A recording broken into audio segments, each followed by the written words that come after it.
What do you see? What do you see when you are looking at yourself? Is it a friend? Is it a brand new start of the bitter end? I gotta say, I see a line for every mile of the road that I never went down, I never went down. These days always end the same. Never mind, never can tell. I guess I'm the one to blame. Maybe you a little as well.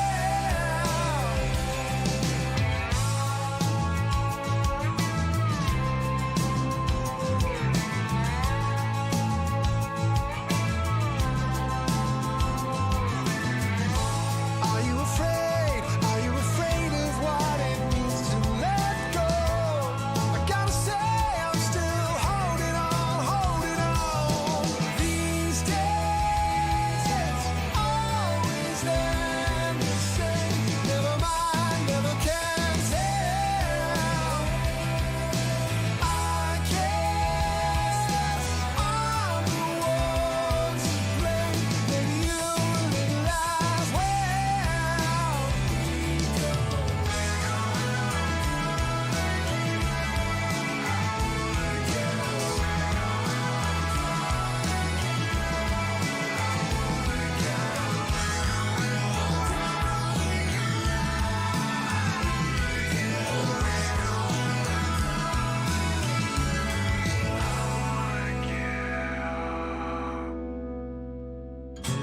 Are you afraid?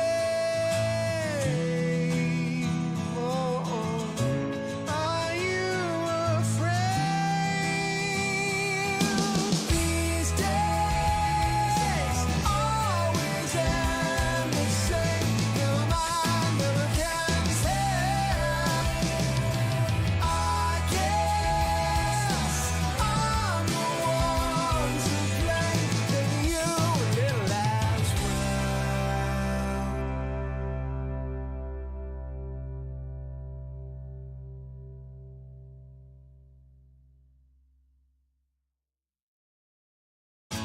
What do you see? What do you see when you are looking at yourself? Is it a friend? Is it a brand new start of the bitter end? I gotta say, I see a line for every mile of the road that I never went down, I never went down. These days always end the same. Never mind, never can tell.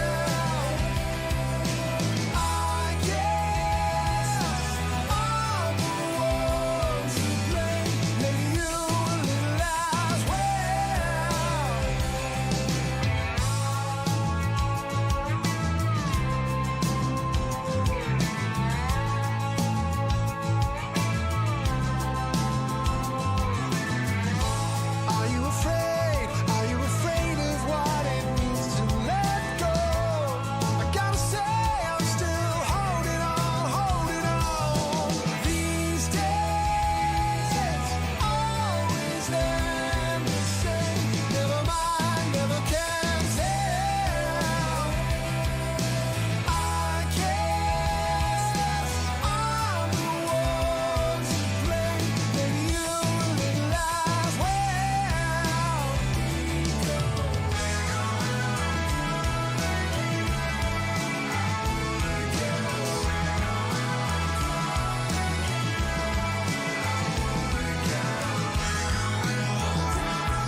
What do you see? What do you see when you are looking at yourself? Is it a friend? Is it a brand new start of the bitter end? I gotta say, I see a line for every mile of the road that I never went down, I never went down. These days always end the same. Never mind, never can tell. I guess I'm the one to blame. Maybe you a little as well.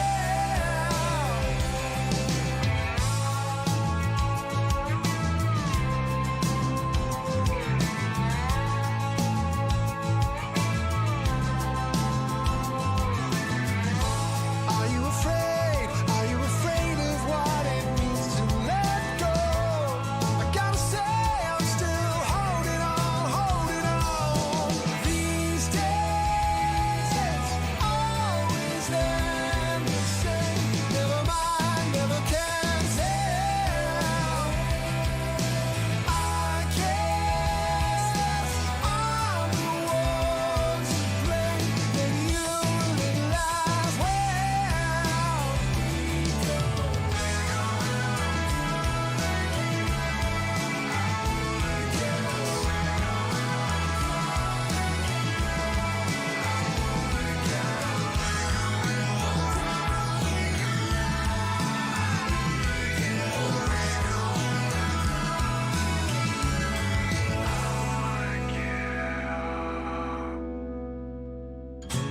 Are you afraid?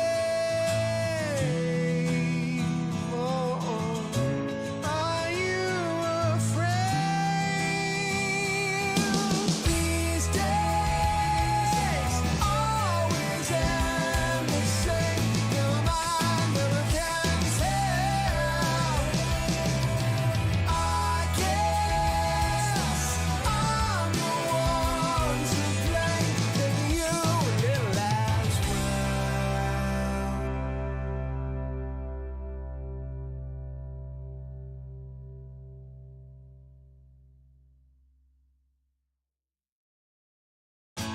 What do you see? What do you see when you are looking at yourself?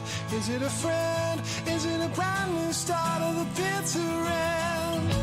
I gotta say, I see a line for every mile of the road that I never went down, I never went down. These days always end the same.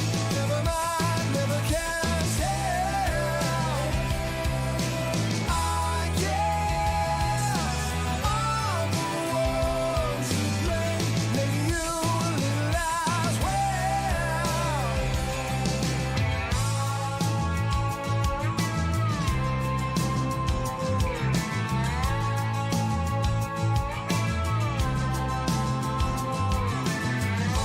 Are you afraid? Are you afraid of what it means to let go? I gotta say I'm still holding on, holding on. These days always end the same. Never mind, never can tell. I guess I'm the one to blame. Maybe you a little as well.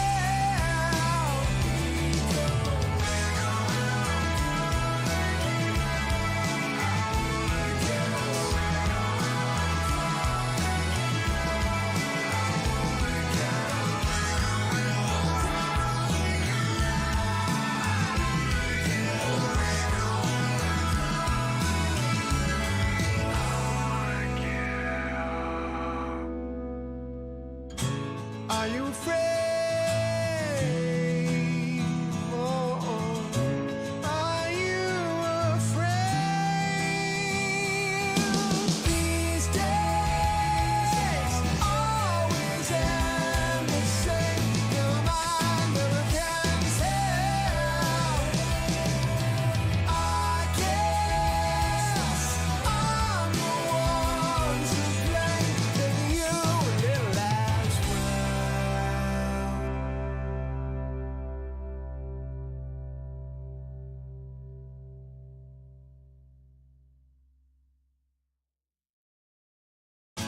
What do you see? What do you see when you are looking at yourself? Is it a friend? Is it a brand new start of the bitter end? I gotta say, I see a line for every mile of the road that I never went down, I never went down. These days always end the same.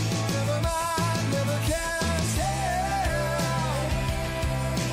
I guess I'm the one to blame. Maybe you live as well.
Breathe, breathe, breathe fire to burn the mistakes we made. We couldn't erase.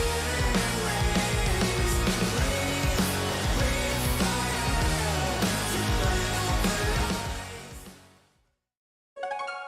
to burn all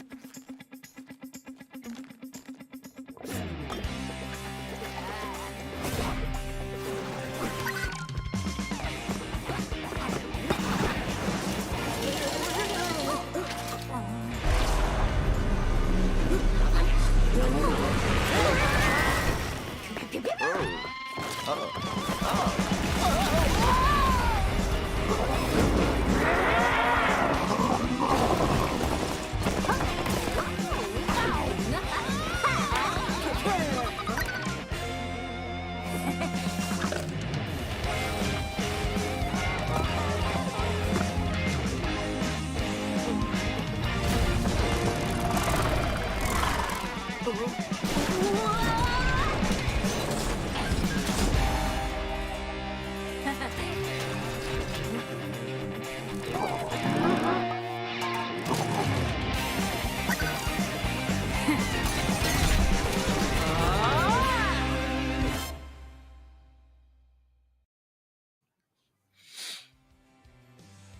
Very good.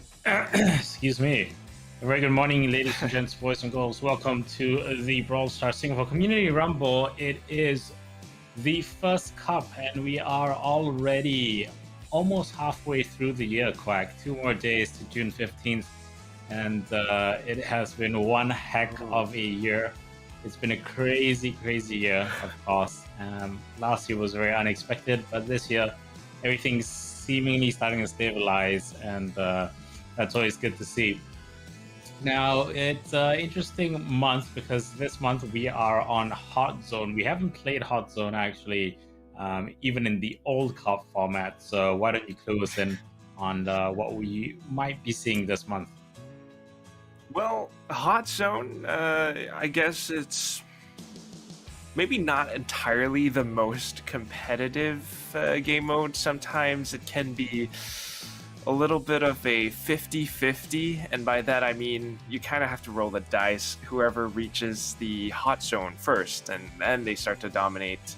So strategy-wise, it's kind of tough to talk about. It really depends on the teams and how they play, but really it's basically King of the Hill. If you ever played, other FPS games, you have a hot zone on the map. So depending on the map itself, you might have 2 hot zones, maybe sometimes even 3, or just one big one in the center, and then you kind of just have to brawl against each other and see who gets to regain control over it. But for the time being, of course, we have to go over our format for the month. This is, of course, how we have been doing it for the previous 2, I think, months now. So if you haven't been paying attention, then shame on you. But of course, this is how we do it. Earlier on, when we first started this Brawl Stars Singapore Community Rumble, there was only 1 cup per month. This time, we've got 2. That means twice the amount of, I guess, prizes to be won. Twice the... earlier on, it was, $1,200 Singapore prize pool. This time, it's 2,400 SGD. And, I mean, it's coming to, I guess, maybe the end of it now, of course. Now we are in June. This is the first cup of the month. Next week, it's the I guess, the last one. But, yeah, so far, so good. This is how it goes. And, of course, prize distribution along with that. First place for, each cup. First place is still 550. Second place, 300. Third place, 150. And then if you're fourth, which you already get if you qualify, it's $50. Not too bad. And then some prizes for it just qualifying for the games as well.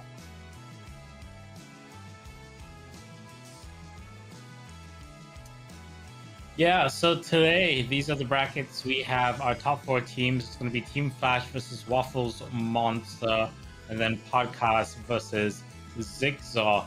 I'm just going to pull up the rosters, and it seems, Team Flash are only going to be running with 3 members today, so no substitutes at all. You have Cutie Ace, Response, and Stitch.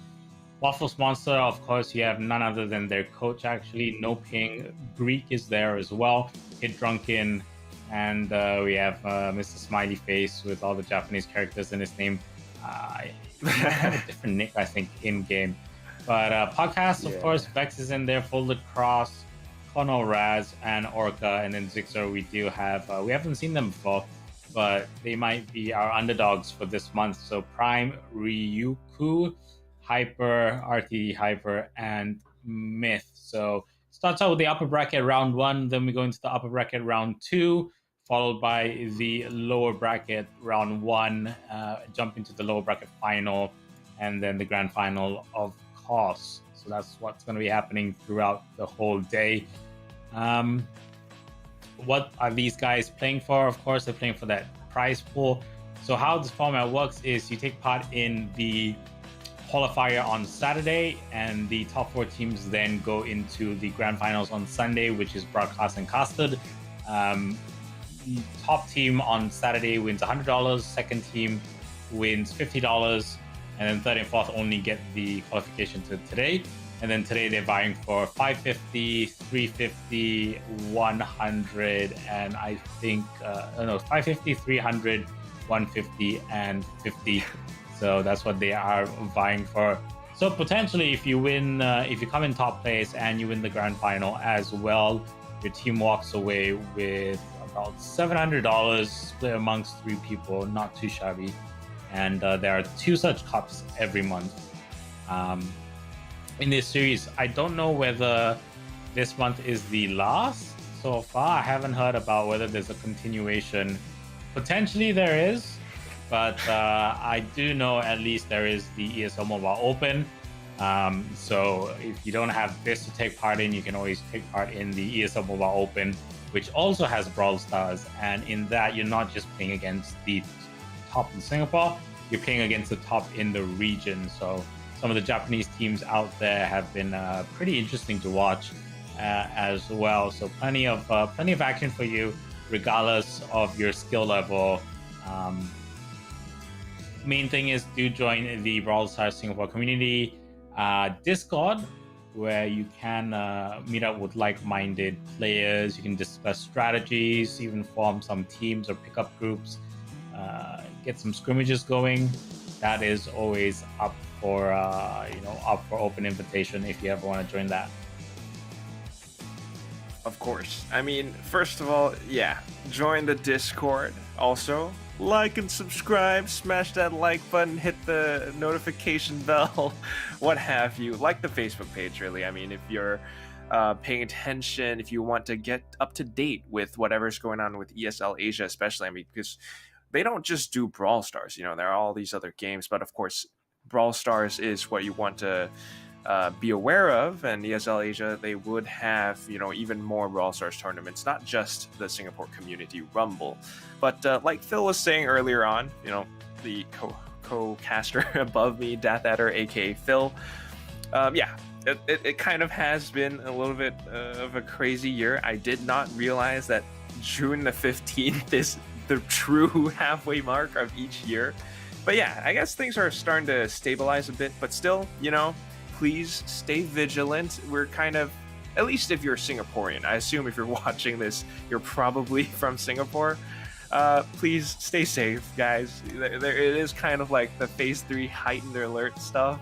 Vaccinations are available now. Please go and get them. Still wear your masks, still social distance, and do what you need to do. Just stay safe, everyone, please. we want lands back again.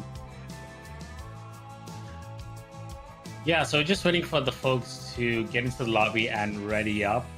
Like you saw, the first match is going to be one firecracker of a match. Hopefully the teams are Waffles Monster, and not to be counted out. Waffles Monster, they did put up a very good showing.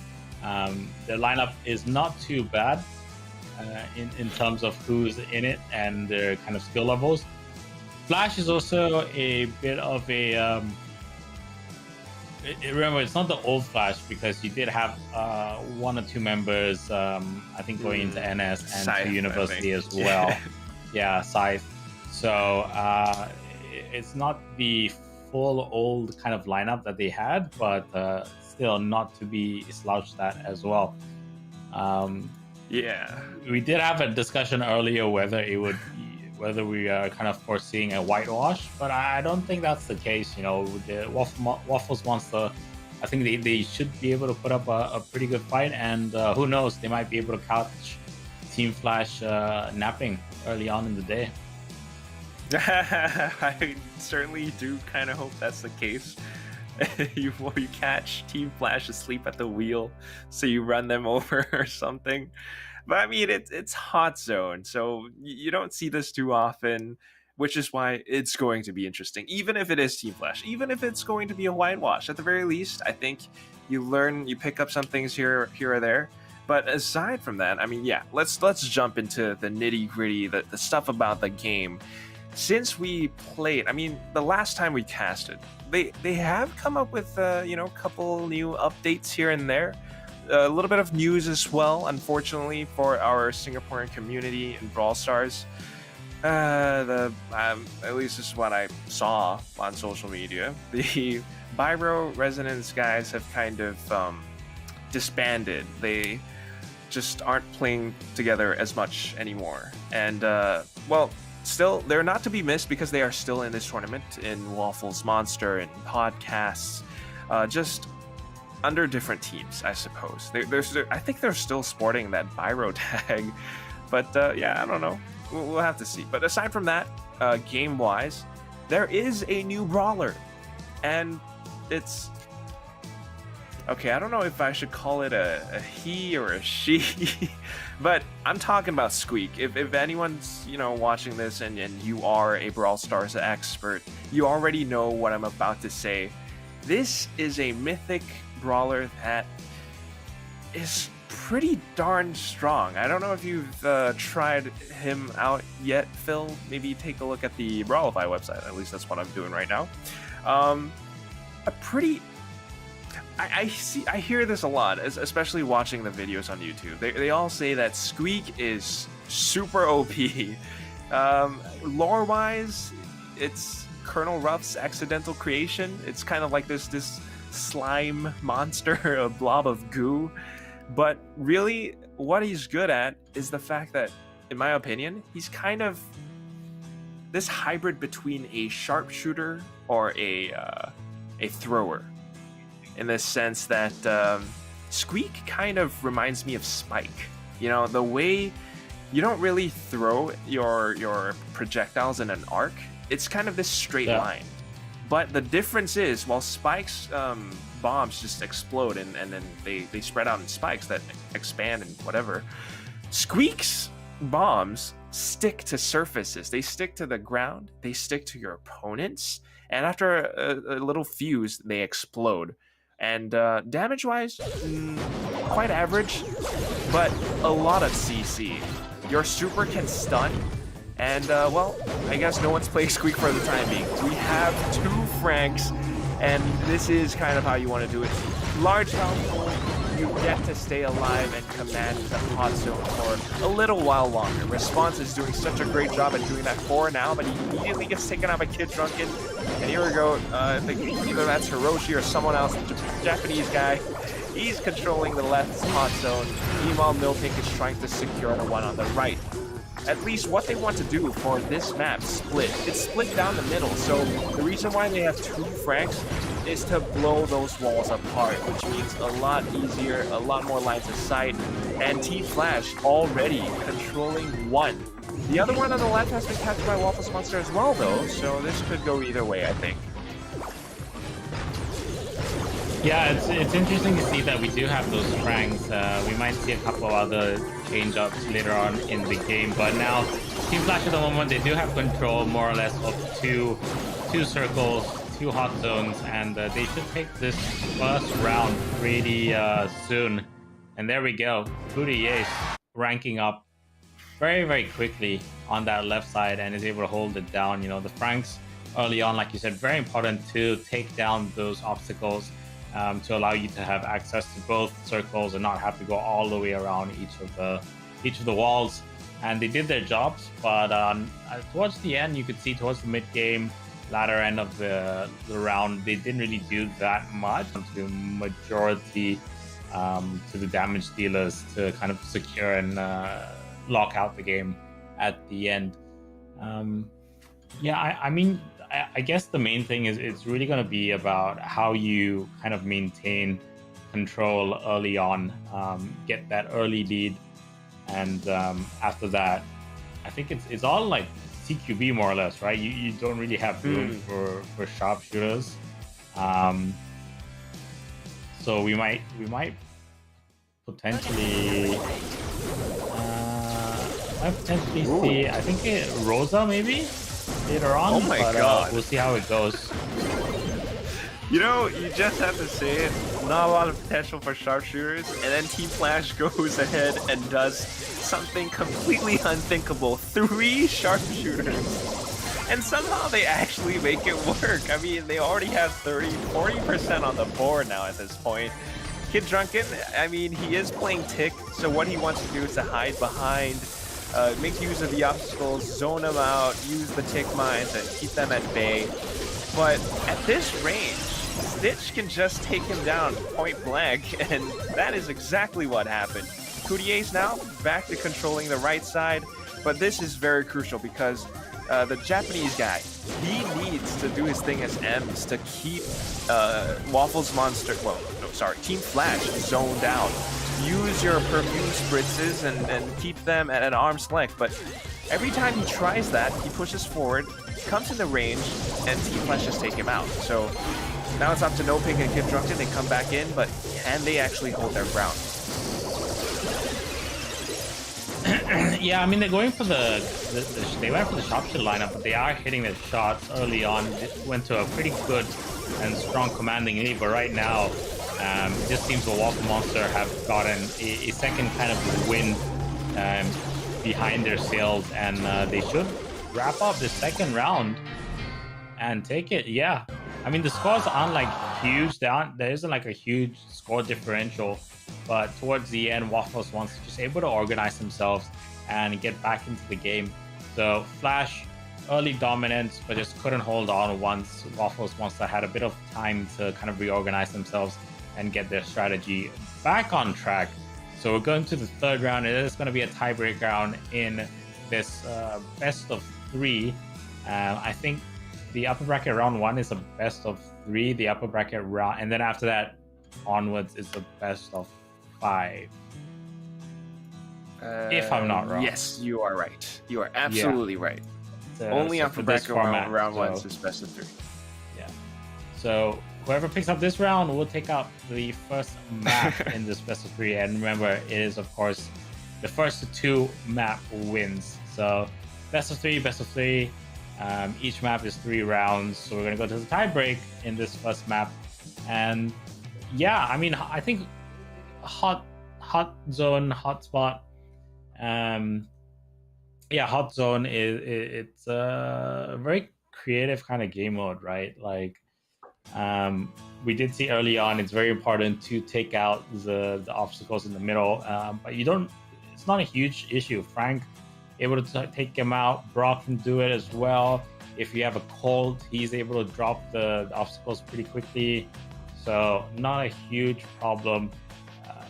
What does tend to become an issue is if your team gets wiped, then it's really hard for you to kind of get back from your spawn into position, especially if they have a pretty good like lineup. We saw just now, you had a Tick. So once you wipe the opponent off the hotspot, you're able then to kind of set up a defensive perimeter. Bali could be a really good pick in this as well with the AoE damage from the Molotovs onto the hot spots, but that's yet to be seen so far. Perhaps, but okay, at least Waffles Monster going with something that I kind of am more used to. On a map like Split, because of the walls, Rico can be very strong. However, Silver Bullet to destroy those walls, or his super, Kid Drunken might have a little bit of a tougher time. Stitch instead is going to be the one to eliminate the 2 players on WM.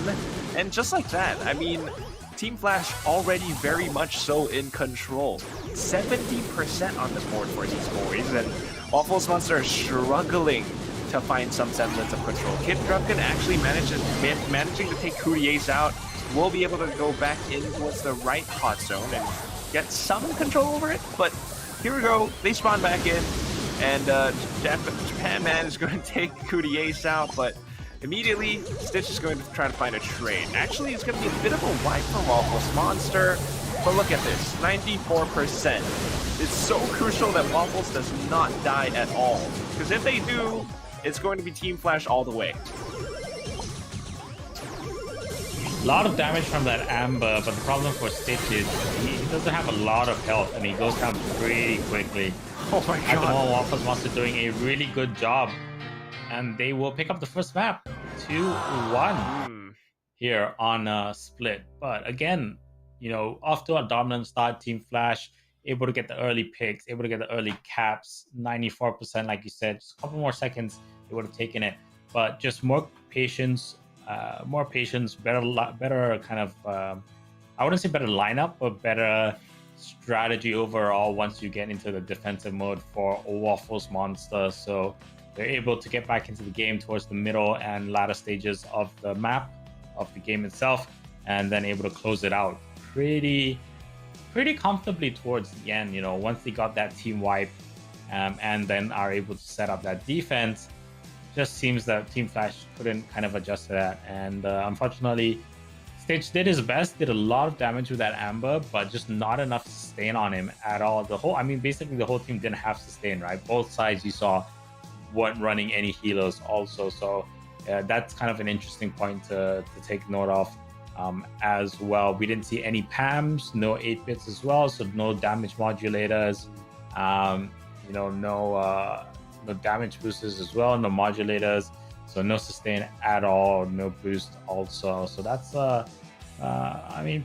it's a pretty interesting thing to kind of keep an eye on as well, is whether that has an effect later on in the other matches. Yeah, I mean, it's great that you brought that up. Having a healer. And that's kind of the one difference that really struck us, because Team Flash, I mean, they're kind of known for that, maybe, I guess it's called the double tank plus Poco push. They do that a lot on Brawl Ball. But on Hot Zone, we saw them do something similar. In the very first round, they had the Frank, they had the Poco, and then they had, I think it was Response on Surge, so that he could teleport all over the place, which was very fun to watch. But yeah, it's kind of that modified double tank Poco setup. But then they switched off it, and they just went full sharpshooter. And then the last round, they tried to do the sharpshooter modified with a bit of an M's in play. I honestly think it's just Team Flash trying to have some fun, because you can still see, even with these maybe a little bit oddball compositions, they still can go in and just connect their shots, get it up to 94%, and then for whatever reason they kind of, all right, we had our fun, let's give you guys a shot and let's see what Waffles Monster can do. And of course, Waffles Monster, you give them a mile, they'll take the full length, and wait, what's that? You give them a meter, they'll take a mile, or something like that. And then, of course, they capitalize on every single mile. Yes, that's the one. Okay, thank you so much. Right, here we go. It's the next map. It's parallel plays, slightly more open, but there are still obstacles to work around. So you kind of have to be careful. Interesting choice that you go with BB for Response. Close range. If you get zoned out, that's not going to be that much useful, but let's see what he's got in store for us.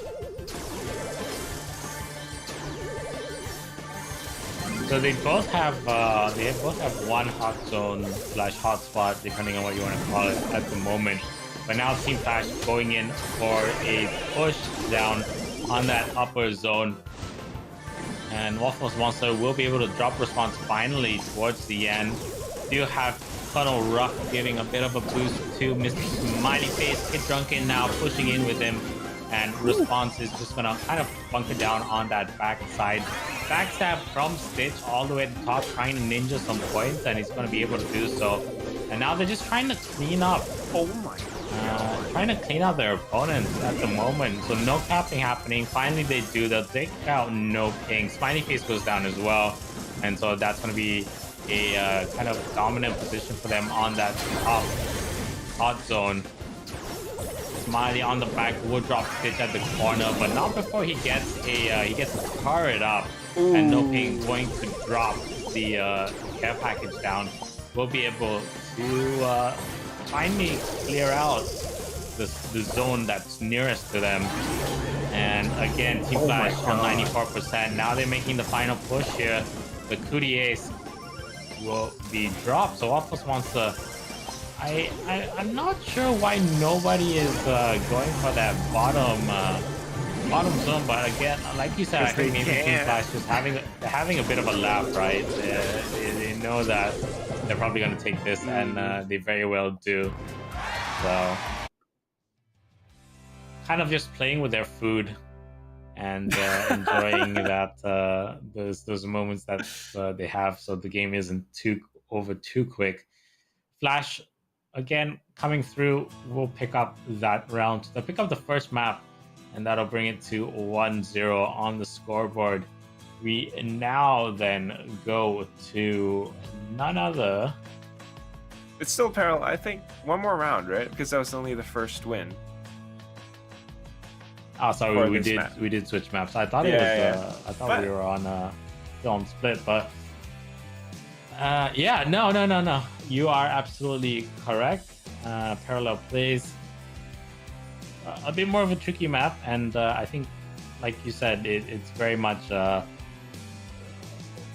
you can hold onto your hot zone at your base, but the difference, the distance between the two is so large. So essentially what you want to do is you want to get to a bit of a pretty safe kind of a cap percentage with your home base, and then after that push up as a team, and then make the fight on your opponent's side. Because if you are capping from your opponent's side, then they obviously are not capping at all, and that's what you saw Flash do right there, about 100% to 54%, because they were able to stop the caps. And unfortunately for Waffles Monster, they didn't kind of do the counter push and try and switch sides. Yeah. See, like, that's the thing about flip, right?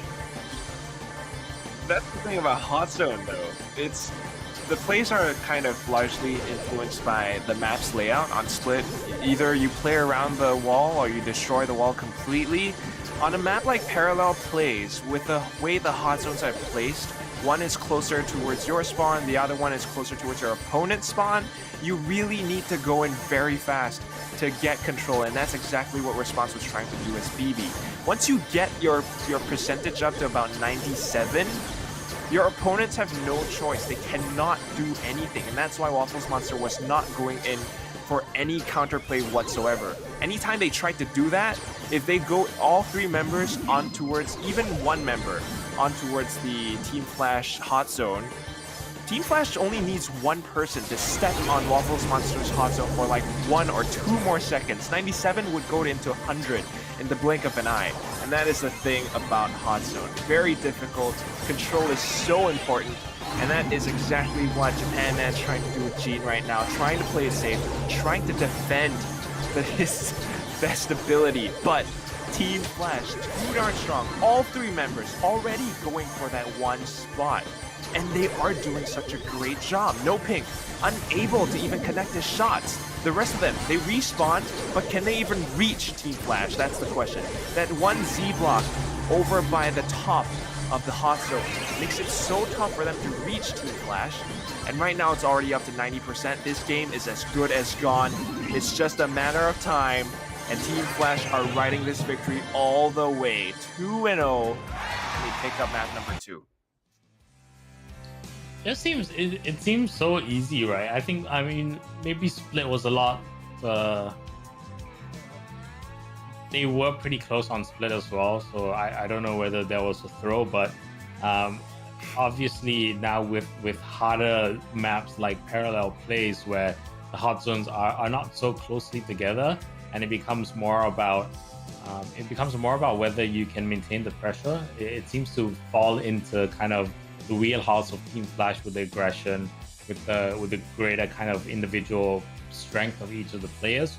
Whereas Split, because the hot zones were so close together, it was more about kind of defensive lineup. It became more about how you can control the zones and not so much about whether your lineup was aggressive or not, because they were so close together. It didn't really matter once you took down the obstacles. So I think for maps for maps today where it's about kind of whether you have greater individual strength / capability, that's going to lean and skew more towards teams that are a lot more aggressive on that kind of fun. And then maps that are either a singular zone or very close together, that's going to swing towards teams that are a bit more passive, a bit more defensive, a bit more structured in their strategy compared to an all-out kind of attack. Yeah, that's the word I'm looking for. Structured. And I mean, I'm glad that you brought that up, because the very next map is going to be Ring of Fire, the one that you wanted to talk about earlier on. So Ring of Fire, one singular hot zone, right smack dab in the center of the map. The only thing that kind of separates them would be the little obstacles. There's some of these L-shaped blocks, a little bit of a water feature on both sides, and big grass patch for you to hide in, which means this is going to be a fairly open map where sharpshooters, or maybe if you want to go with something a little bit more aggressive, maybe throwers to control space, maybe a stew if you want to rush in.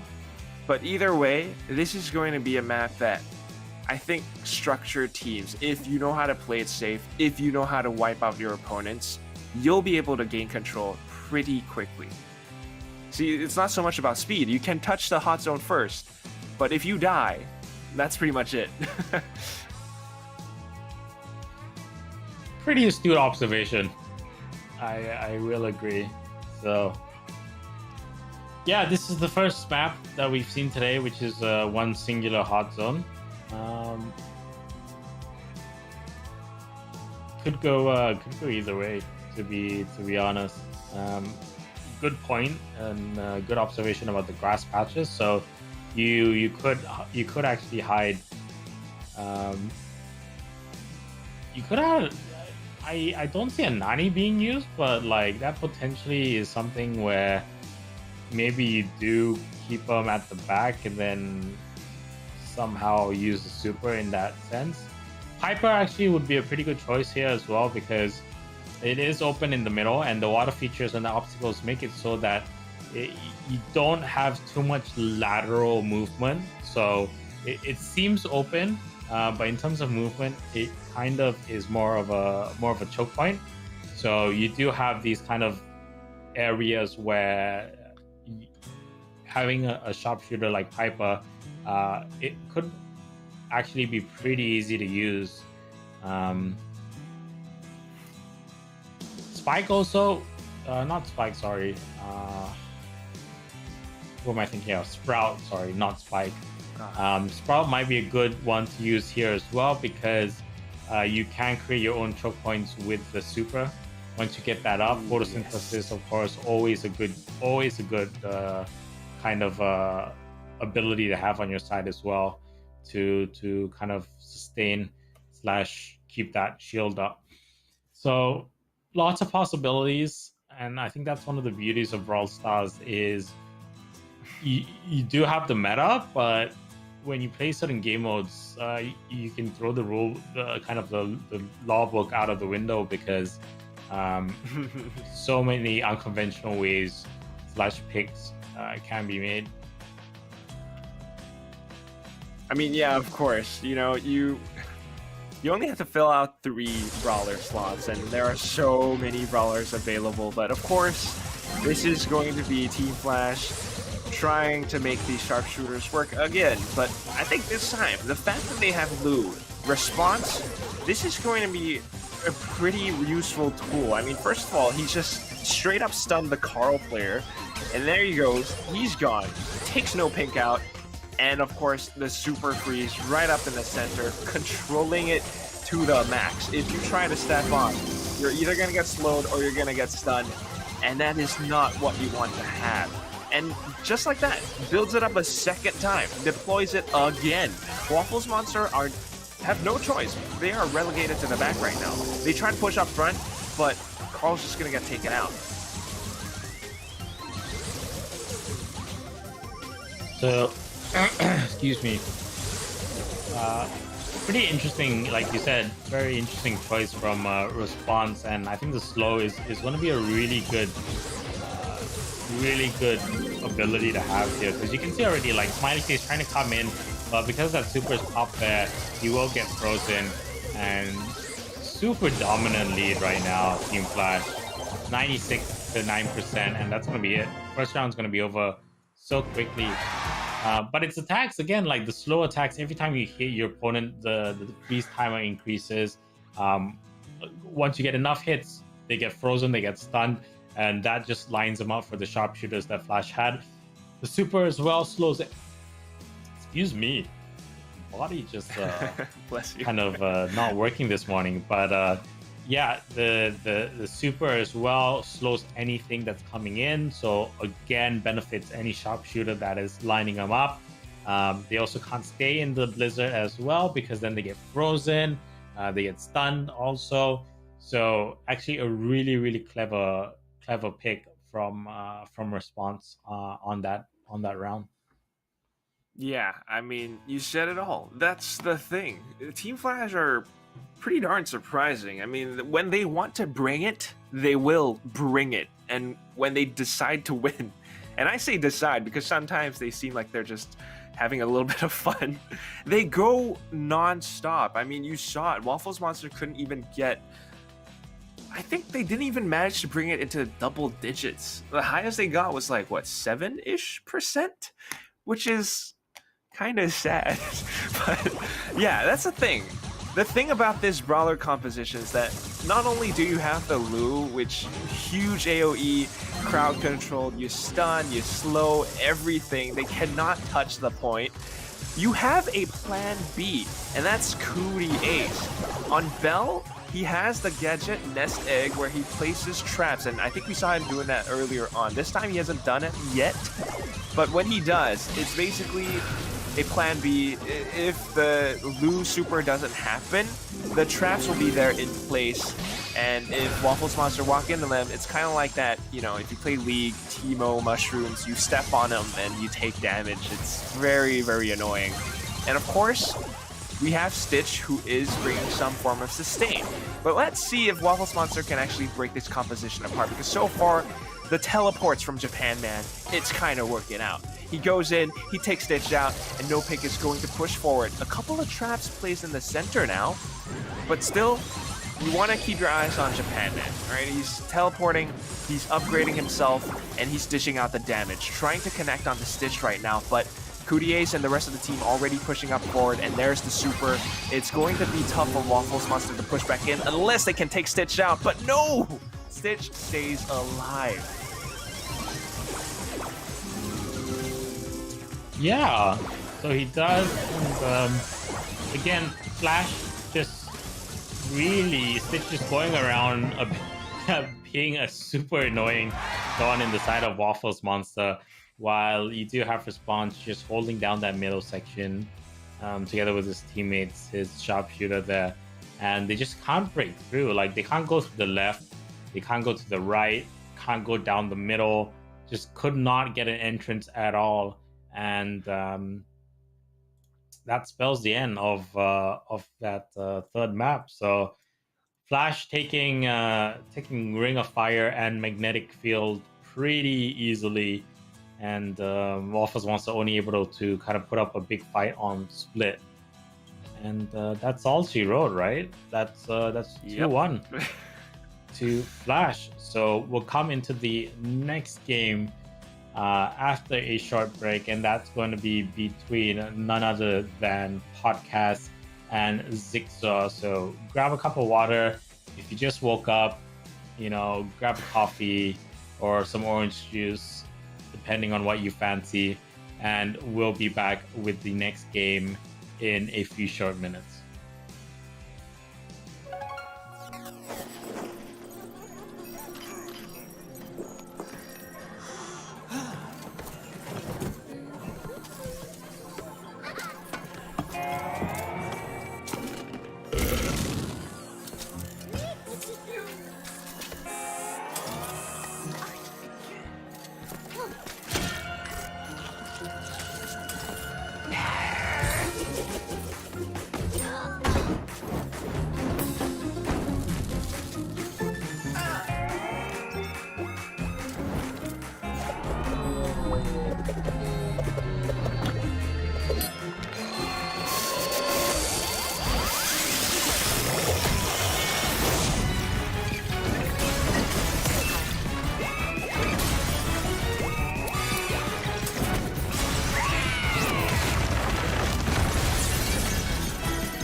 What do you see? What do you see when you are looking at yourself? Is it a friend? Is it a brand new start of the bitter end? I gotta say, I see a line for every mile of the road that I never went down, I never went down. These days, always.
Welcome back, ladies and gents, boys and girls, to the Brawl Stars Singapore Community Rumble June Cup #1, and it is the month of hot zones. We are, as of tomorrow, of course, in Singapore, going to be moving down from super crazy heightened alert to a bit more ease of the measures. Like Quack was saying, tons of good news. You know, vaccines are open to the younger age group as well as the majority of the working population. They're getting rolled out very, very quickly, and great job, you know, all around from everyone from healthcare, in the government, logistics to make that possible and happen. So faster that happens, the faster we can get pretty big events going once again. And hopefully, like you said back earlier in the day, some lands. But we're going to go back into the game now. We're in the upper bracket, round 1. And it is between Podcast versus Zigzor. Of course, Podcast, you do have Mr. Noping in there together with Vex. And they are off to a pretty okay start, 26% to 15. Zigzor really trying to vie for position and get into that left zone, which they finally do now, but they're just sticking away because they know they're in the range of Vex, and Vex though will be able to rank up, and right as he ranks up, gets hit in the face from Ryuku with Tunnel Rock. So Prime forced to get into the hot zone. Raz just bouncing his attacks all over because that hot zone is, of course, you know, surrounded by walls, obstacles, as well as the perimeter walls. So all he has to do is just hold there, and bounce his shots inside will just bounce forever. Super coming out from Prime doesn't really do anything as it gets taken out, and so Podcasts are going to cruise to an early round win, I think, if they aren't able to get into those zones.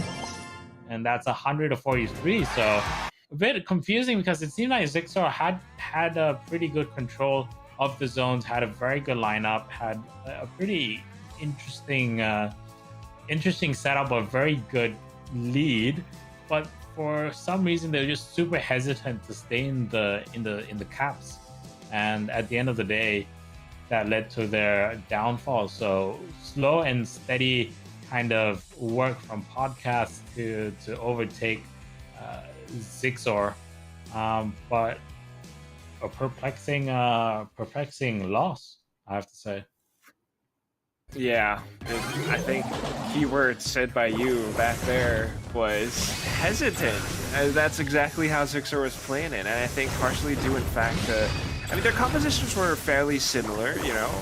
They had sharpshooters, they had the thrower, they had ticks on both sides, but mechanics on Podcast were a little bit stronger. I mean, Vex, sometimes he would teleport in, but it's not so much to go in for the frag as so much to go in and establish a little bit of presence, force Zigzor to spend their shots, and because they would take some time to reload, that's where other players like Orca or Raz would push in and get the kills. The eliminations are on the board, and same thing happening again. Same composition, but Podcasts are on top. And that's because they are dominating and winning these duels. Look at this. Vex now with all 4 upgrades. He's just going to go TP in and take them out. Complete control, and Zigzor cannot reach in. And at this point, 98, 99.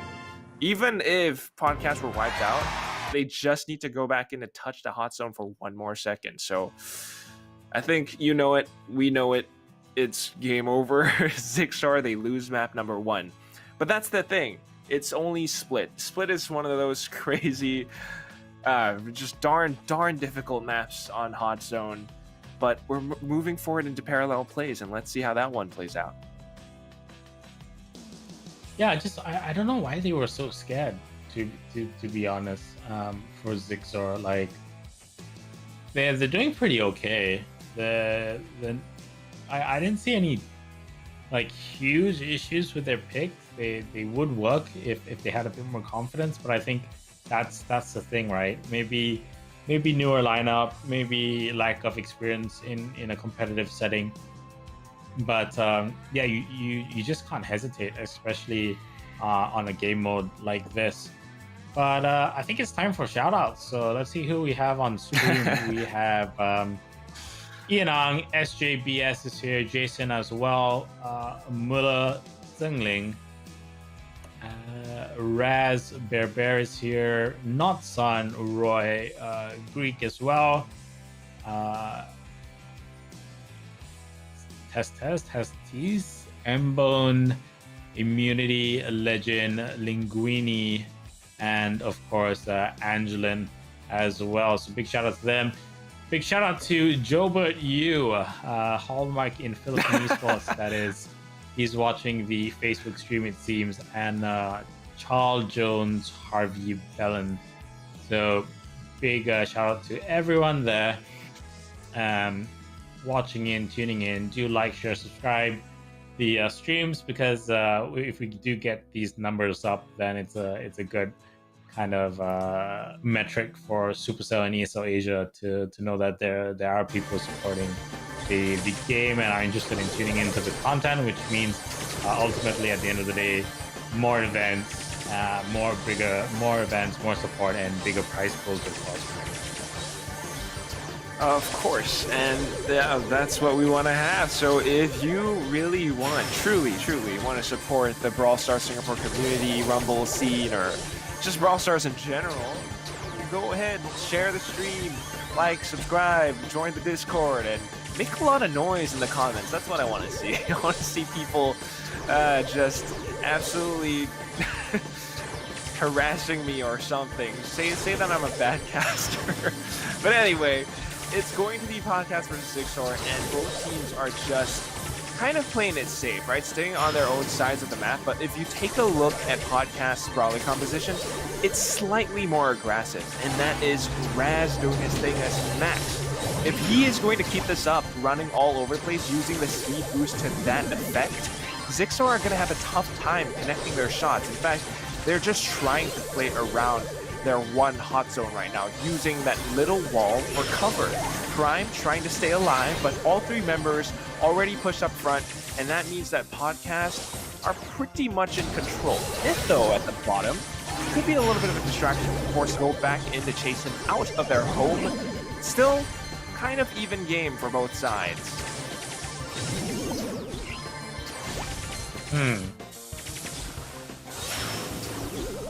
Interesting that Podcast didn't respond quickly to Myth's intrusion in their spawn hot zone, but now they'll take control of it once again and will start to go on the offensive. So, you know, like we said, right, they could continue just standing in there, but at the moment it's not really working out for them so far, and they're gonna have to push their way back.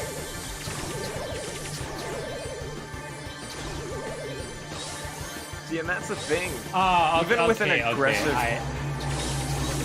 So I understand what happens. I didn't actually realize this. I didn't realize this. This detail is you can only cap to a maximum of 50% on each hot zone before you have to actually go to the other one. So you can't just like you can't just cap your camping your spawn.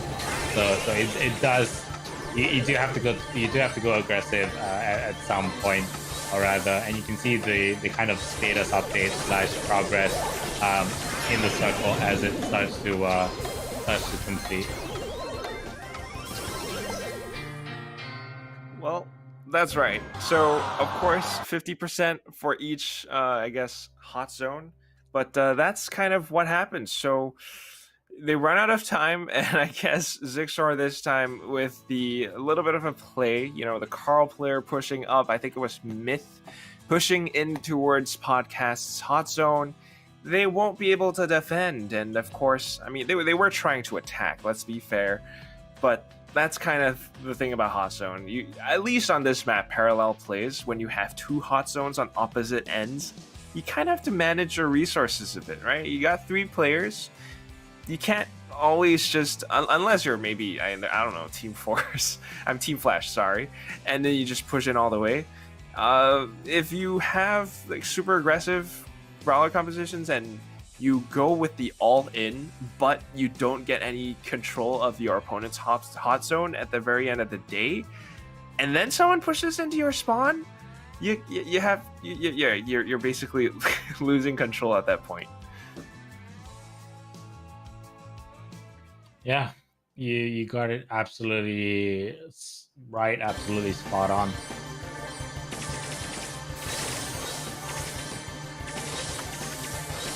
So right now we're into the next round here in map number 2 on Parallel Plays podcast. Once again, just gonna leave Vex in the back area. Zixor are gonna be passive as well, as both sides will want to get that 50% up as quickly as possible on their spawn zones before they go forward. So just a bit of delay, a bit of peeking and poking from both sides. Orca already has a super ready to go.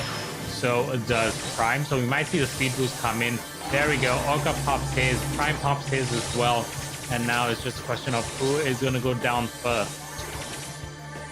See, their compositions are roughly the same. The only difference being one has Colonel Ruff, the other with M's. That's Raz. The crucial thing, though, is going to be the Gene Magic Hand pulls. They kind of both get it. In fact, Raz is able to make it a trade, but now all that's left will be Orca, because Myth took the other player out. Vex trying to push back in to keep Zixor in towards their base, but Myth has other plans in mind. He wants to push in and do the same thing, force podcast off of the Zixor hot zone.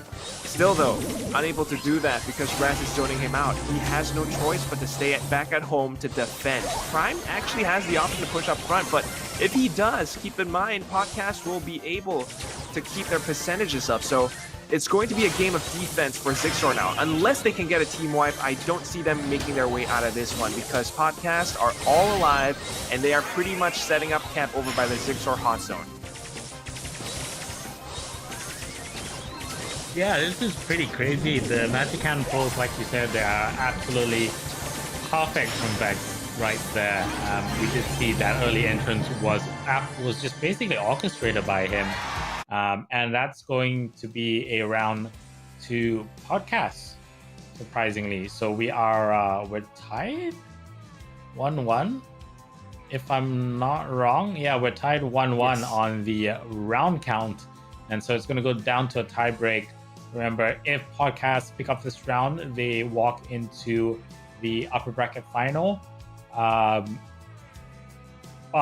if but if Zixor pick it up, then we will be going into a third tiebreaker map. Remember, the winner of this goes into the upper bracket final, and the loser of this is not eliminated. They'll go down into the lower bracket, where they will face Waffles Monster, who early on were knocked down by Team Flash. Could go either way. Magic Hand pulls very pivotal in initiating those fights. Will we see a change in lineups? That's yet to be seen, yet to be seen, and has not happened just yet. So not something to count out right off the bat. But you never know. Some interesting surprises each and every which way that we turn so far. Absolutely, and that's the thing. It's Hot Zone, it's Parallel Plays, anything can happen. But we're starting to see strategies kind of form, at least between these two teams, Podcasts and Zixor. They tend to play similar compositions. I'm not sure if it's something that they kind of discussed, or maybe they're just used to it because of scrims, or maybe there's a pick and ban phase that we're not really fully aware of. But they are just kind of going for this, let's get it up to 50% first, and then we push it forward. This time, though, a little bit different. We can see Ryugu as Carl trying to exploit that new 15% buff in projectile speed for Carl. It makes it a little bit easier to connect shots, and if he stays behind the wall, he could kind of zone out Orca, because what Orca and Raz are trying to do is to push in towards Zixar's hot zone, and that's exactly what they get because Orca just builds up the super, allows for Raz to gain the speed boost, push in, damage done, they zone them out. So Podcast now somewhat in control of Zixar's hot zone. Meanwhile, Ryudo is trying to do his best. He pops a super low though, needs to stay alive, instead he gets taken out. This is Zixar kind of losing control. They managed to regain control over their hot zone, but they are still kind of down by 10%. They need to take out some of the Podcast players before they push in. Otherwise, they're going to be stuck playing defense for the rest of the game, and that's not what they want to do. They need to stay alive, but can they do it? What's going to happen here, Phil? It's anyone's guess. But like you said, they do need to get back into position right now. Podcasts are in the lead, but just barely actually, by a couple of seconds. And Zixar kind of hesitant because if they do make that push into Podcast, they need to make sure that they need to make sure that nobody ninjas them on that right side, and that's exactly what's happened right there. We do see the speed boost from Vex, from Orca rather. And now they're in position. We do have a ninja at the bottom from Zixar, but if they aren't able to clear up Podcast, that's going to be it. And, having that one-man disadvantage did spell the end for Zixar. So, unfortunately for them, Podcast will pick up that round. They'll pick up the second map. And that's it. That's all she wrote. Podcast will move on to the upper bracket final where they will face Team Flash, and that means we are going to go to our next break, and we'll be back with the lower bracket round 1 match between Waffles Monster and Zixar.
Are you afraid? Oh, are you afraid? These days always end the same. Never mind, never can tell. I guess I'm the one to blame. Maybe you a little as well.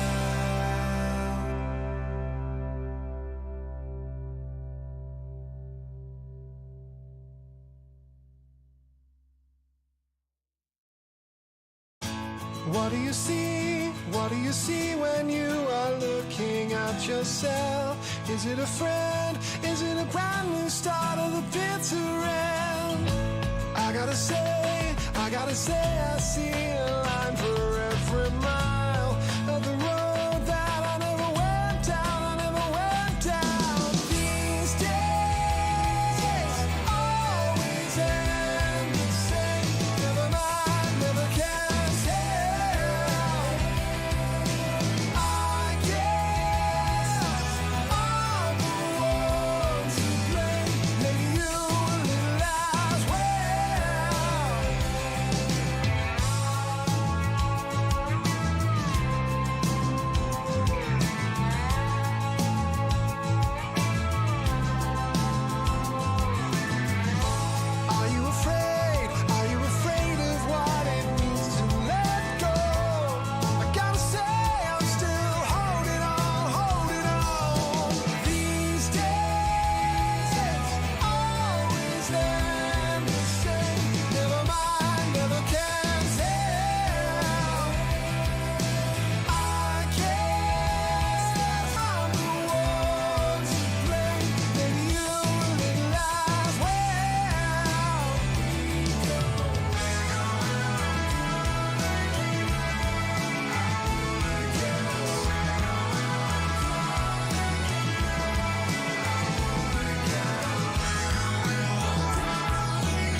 Are you afraid?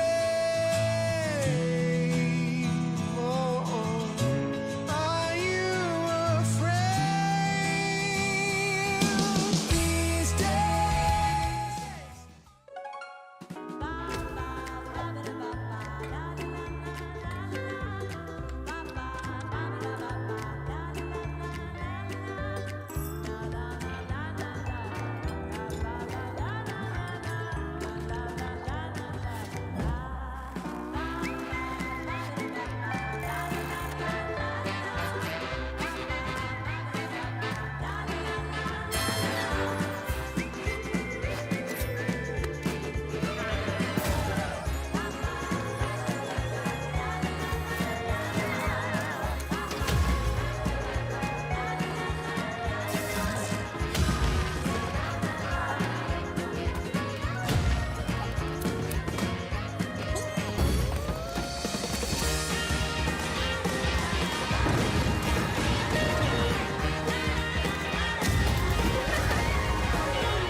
Welcome back to the Brawl Stars Singapore Community Rumble, brought to you by ESL and Supercell. It's myself, Death Adder, and Quack in the studio today, and we are your esports commentators for this Sunday, the finals, the knockouts of the June Cup #1. It is, of course, Hot Zone.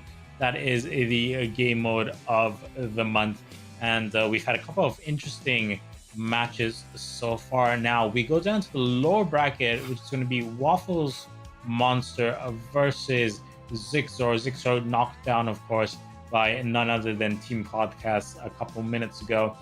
And we did have Waffles Monster get knocked down by Team Flash earlier in the day, Quack. So we're going to go now to that first game. And remember, from this point forward, it is going to be best of fives.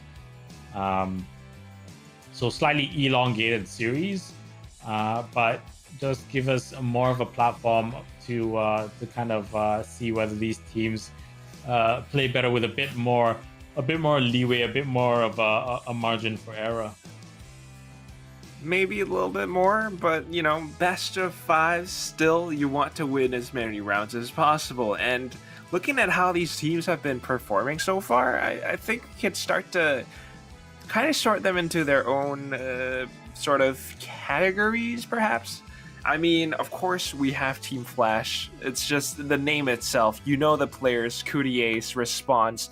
Maybe not Scythe anymore, but they have Stitch, and he's still very strong as well. And it's like one of those things, Team Flash, enough said. You already know that they are a force to be reckoned with.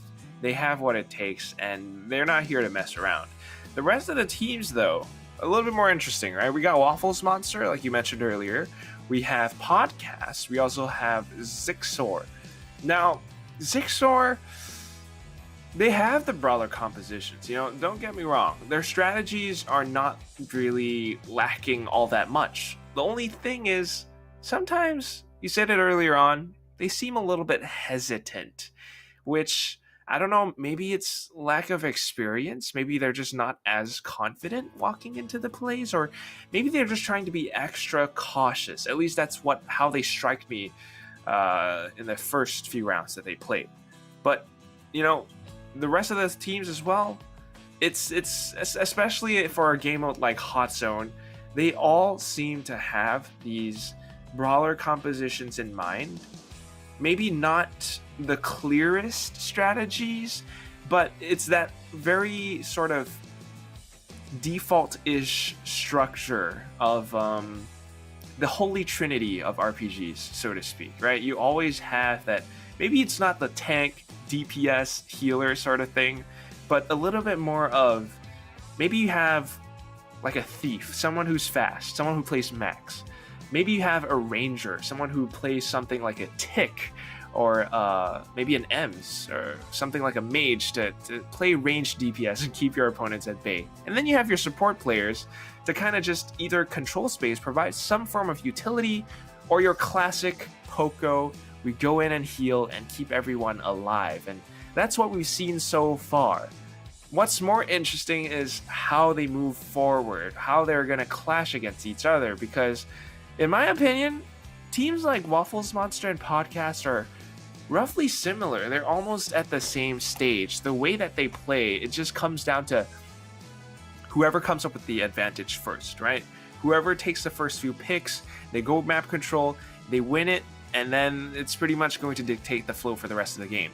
If you're going against Team Flash, though, they have these sort of fixed and set plays in mind, and when they pull those out, you best be ready, because if not, they're gonna get you.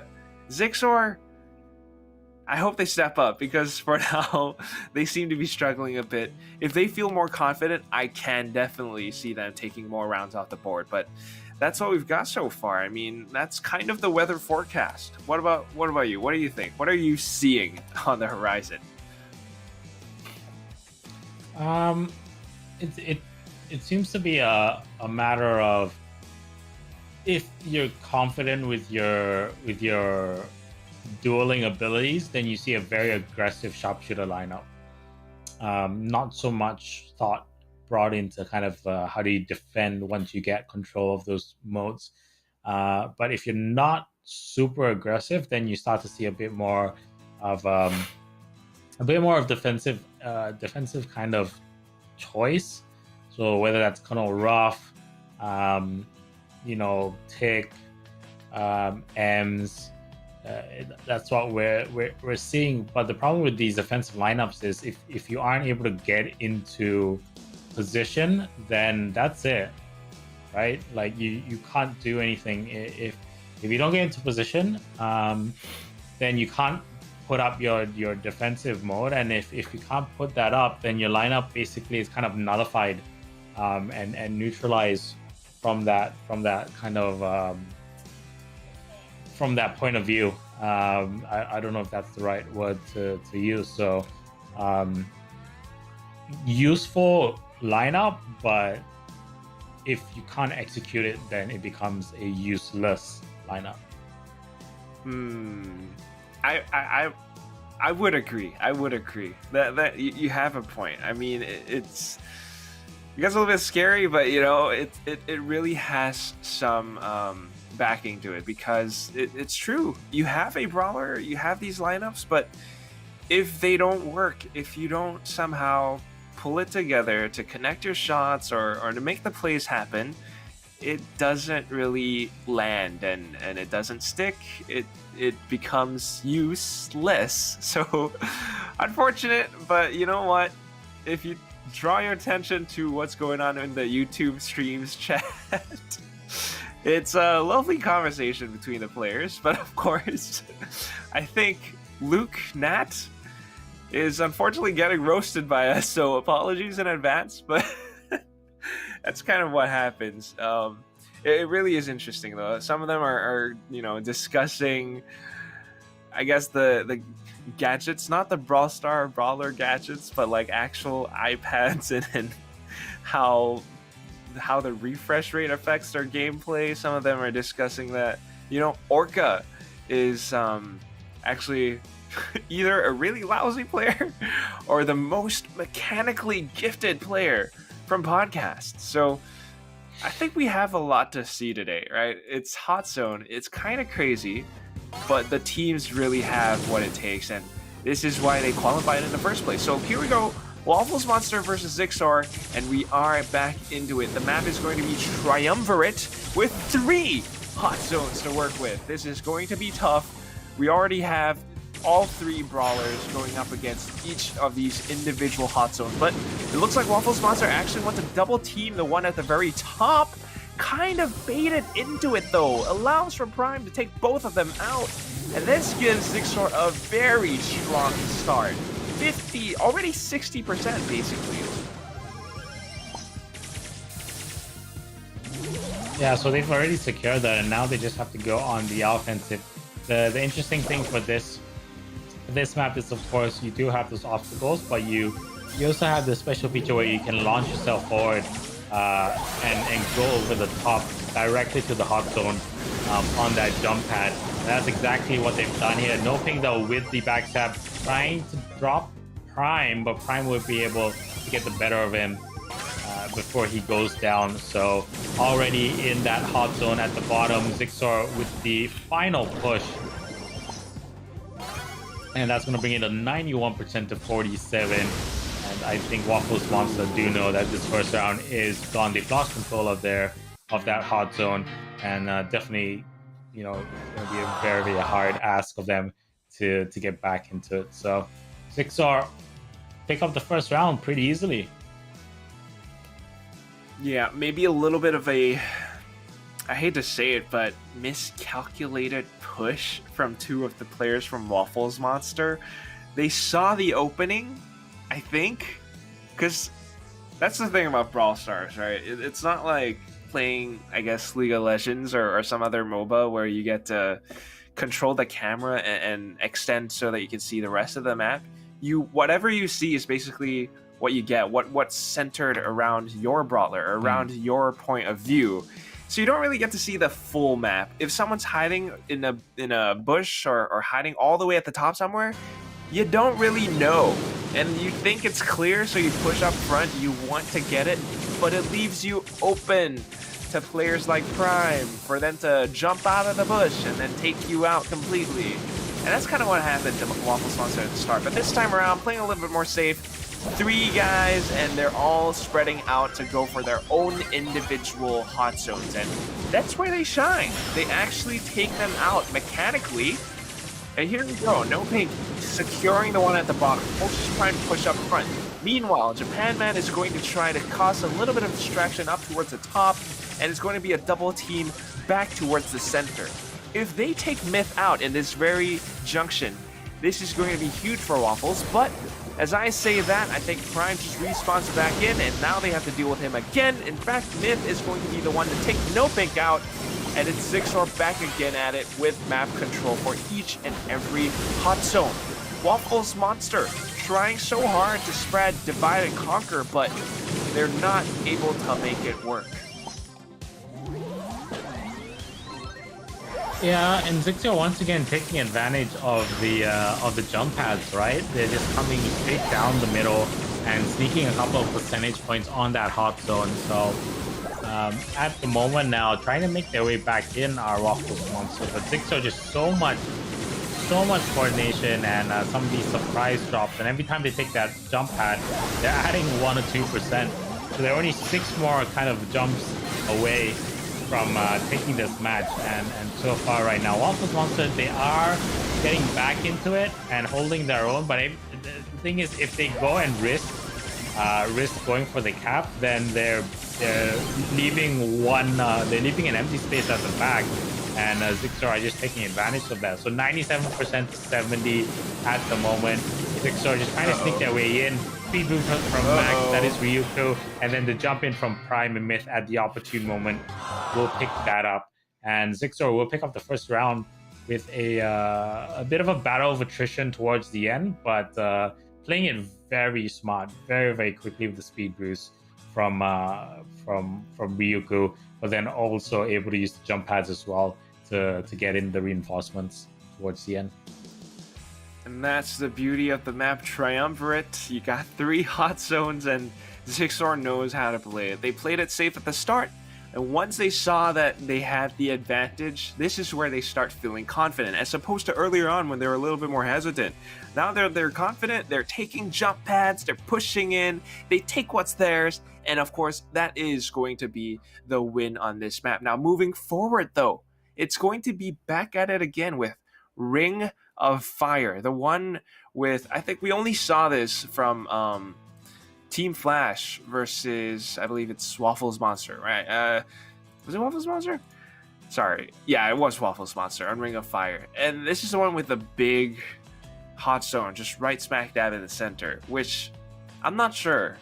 What do you think is going to happen between Waffles and Zixor now on this map, where there's only one hot zone, right? Zixor, they have played it really safe before. This time around, I don't know. What are your thoughts on this, Phil? It's definitely going to force... it's an aggressive map, right? So it's definitely going to force fights. And you don't really have time for hesitation every second that you hesitate is more or less 1 or 2% on the cap. So it really is an all-out who gets early dominance. You need to be able to switch to kind of a defensive mode, or are able to set up a defensive perimeter, either by your lineup or by being slightly more aggressive to make sure your opponent can't jostle for positioning it back into the cap. So it's going to be very, very different to what we just saw in that previous map, but again, could go either way, right? Both teams aren't too far behind each other in terms of skill gap, so we might see an upset. I think so too, but let's see. At least for now, of course, we mentioned this earlier on, it's kind of open, and that kind of allows for the sharpshooters to come out and play, and that's what we are seeing from No Pink, of course, trying to duke it out against the opposing, I think that's a Bell on Ryuku. So far, it's going to be No Pink actually controlling the center of the map. This is the, I guess, the meta that we've seen so far for Ring of Fire, the one that Team Flash so adequately just came forth to dominate, and we're seeing that as well right now, but a little bit different. Japan Man relegated to the back. Prime is the one pushing him behind, and he's unable to build up his supers. Of course, though, Kid Drunken are going to try to keep him alive, but let's take a look at what happens this time. I mean, now that you're pushed to the back, it allows for Zigzor to come up forward. Hyper, in fact, is Sprout, which you brought up earlier as a point as well. The wall doesn't quite land where he wanted it to, I think. So it's kind of a contest back at it again. Ryuku and No Pink.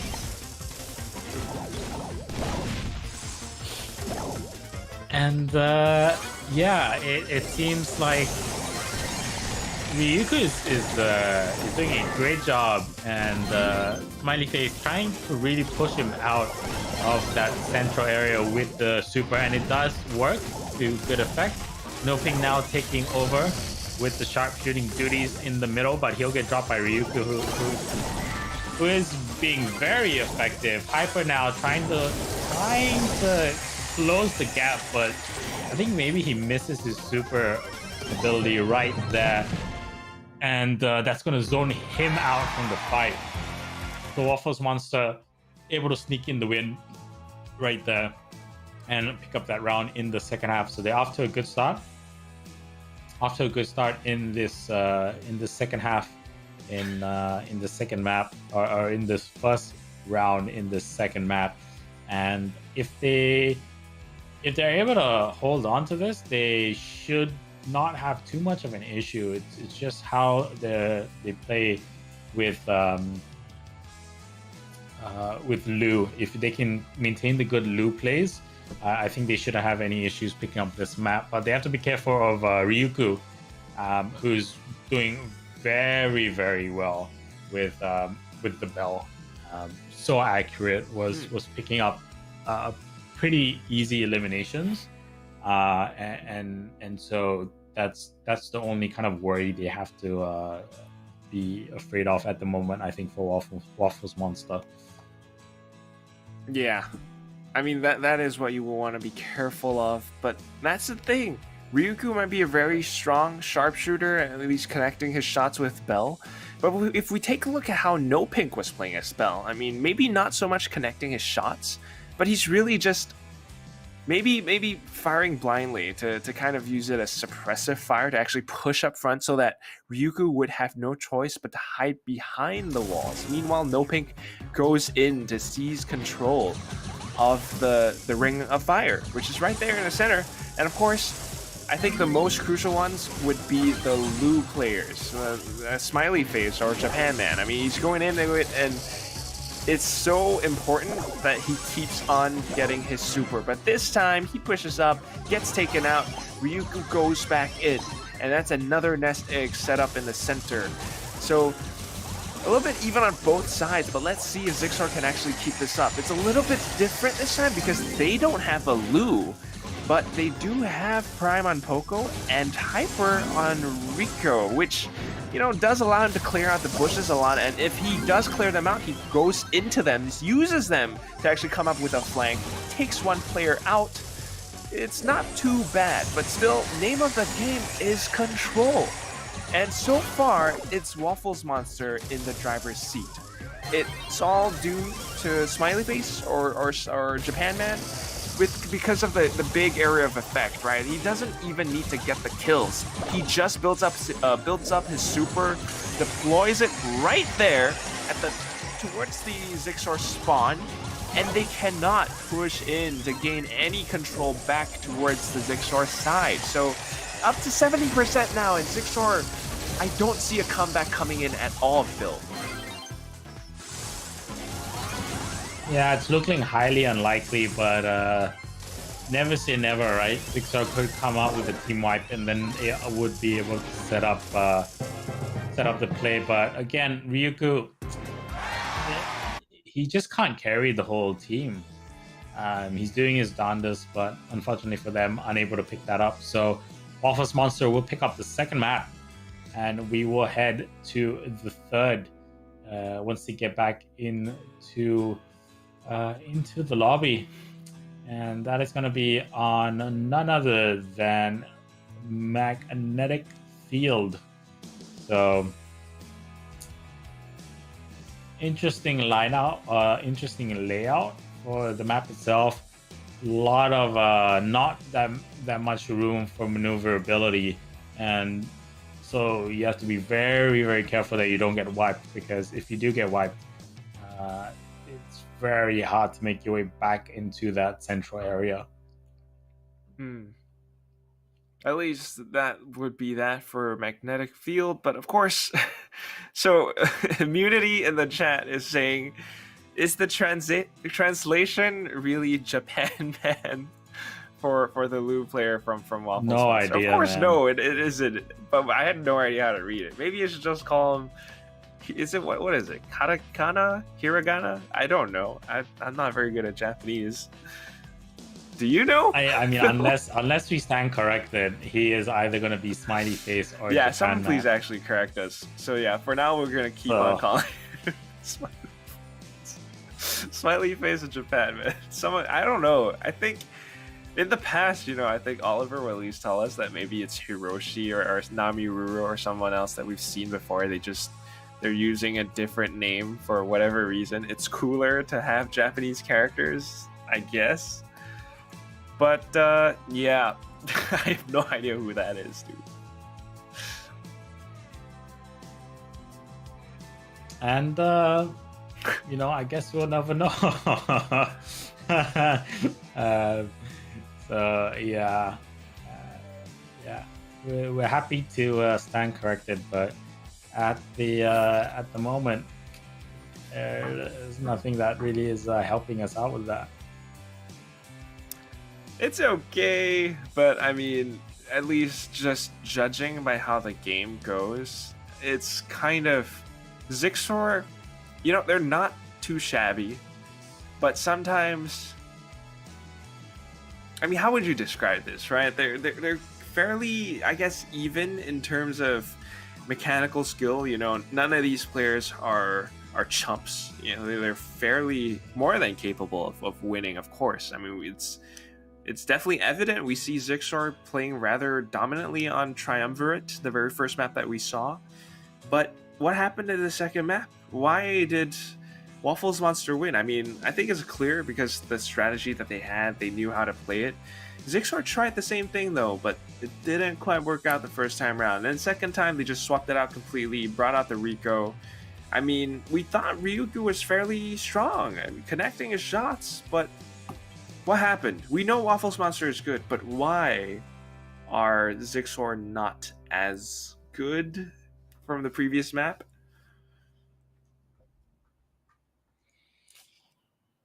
I think because the previous map was like we said, right? It was multiple cap points. So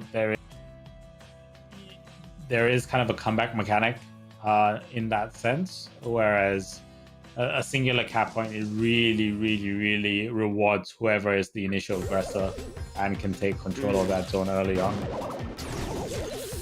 Well, this time, no singular cap point. In fact, there's only going to be 2 because the map is split, which is split down right in the center by those diagonal walls. And this time, they're not breaking them apart. In fact, it's just going to be this all-out sort of fight. We have Emses, we have Ticks, and we also have Colonel Ruffs, which the sandbags just kind of work out very well as this defensive tool. But if you are Prime and if you are an Ems player, you just push in, put out a couple of perfume sprays, and they will be gone. But still, it's going to be about map control. And so far, Waffles Monster, just because No Ping has the sandbags and he is establishing his presence really well up over by the right side.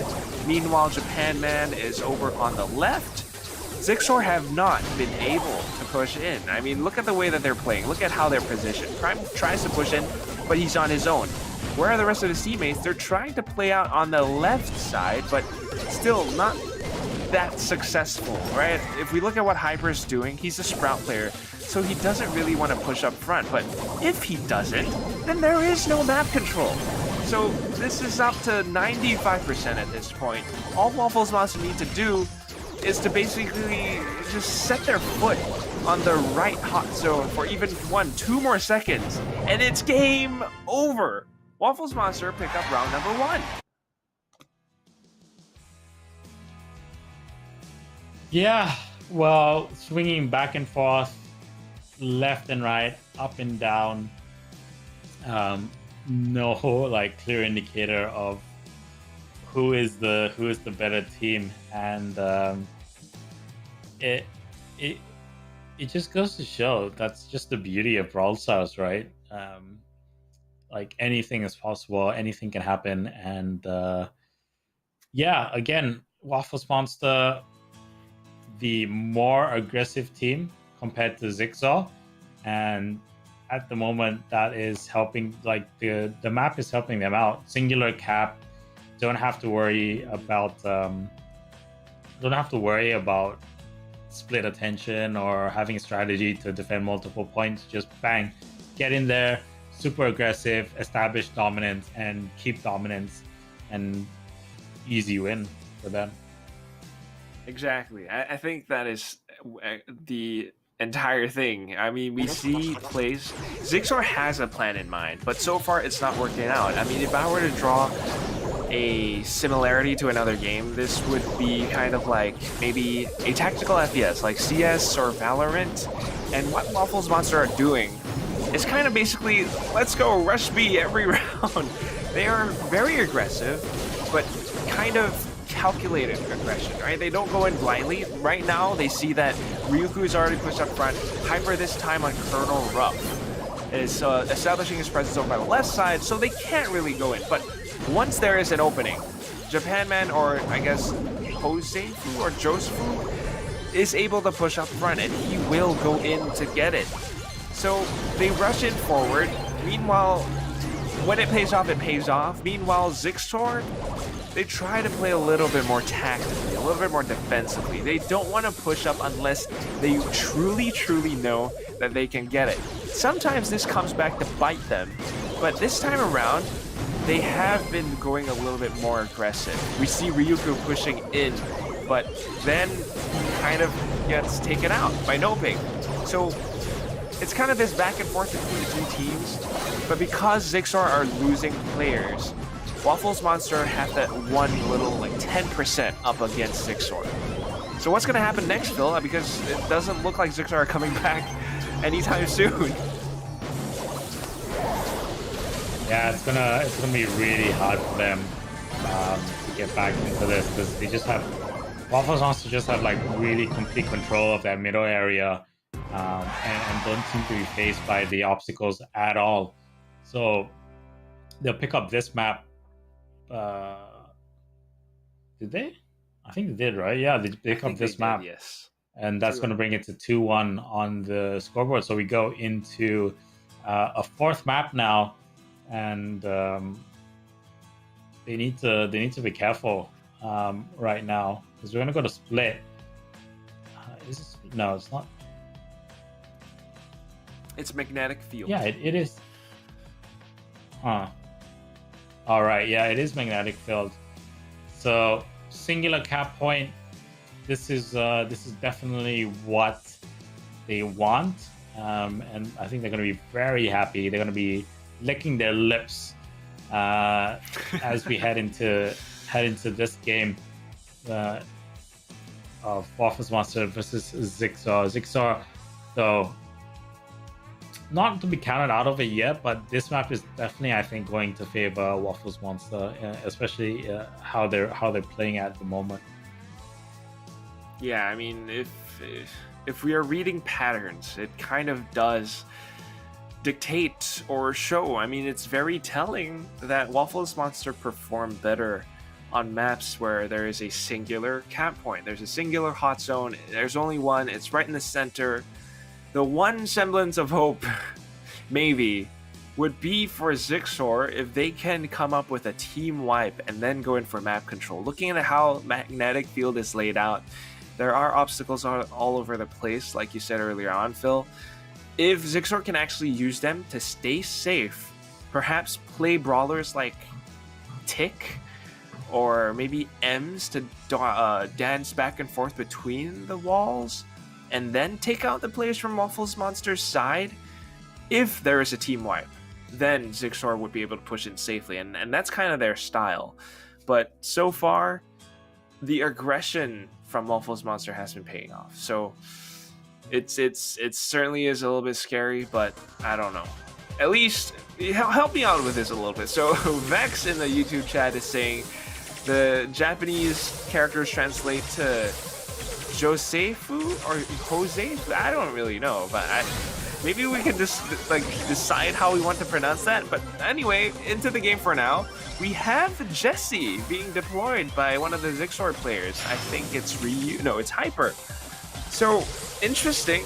Maybe they can bounce off, and he sets up his turret to establish another bit of presence and kind of annoy the Waffles Monster players. But you know what? Aside from that, Kid Drunken on Sandy as well?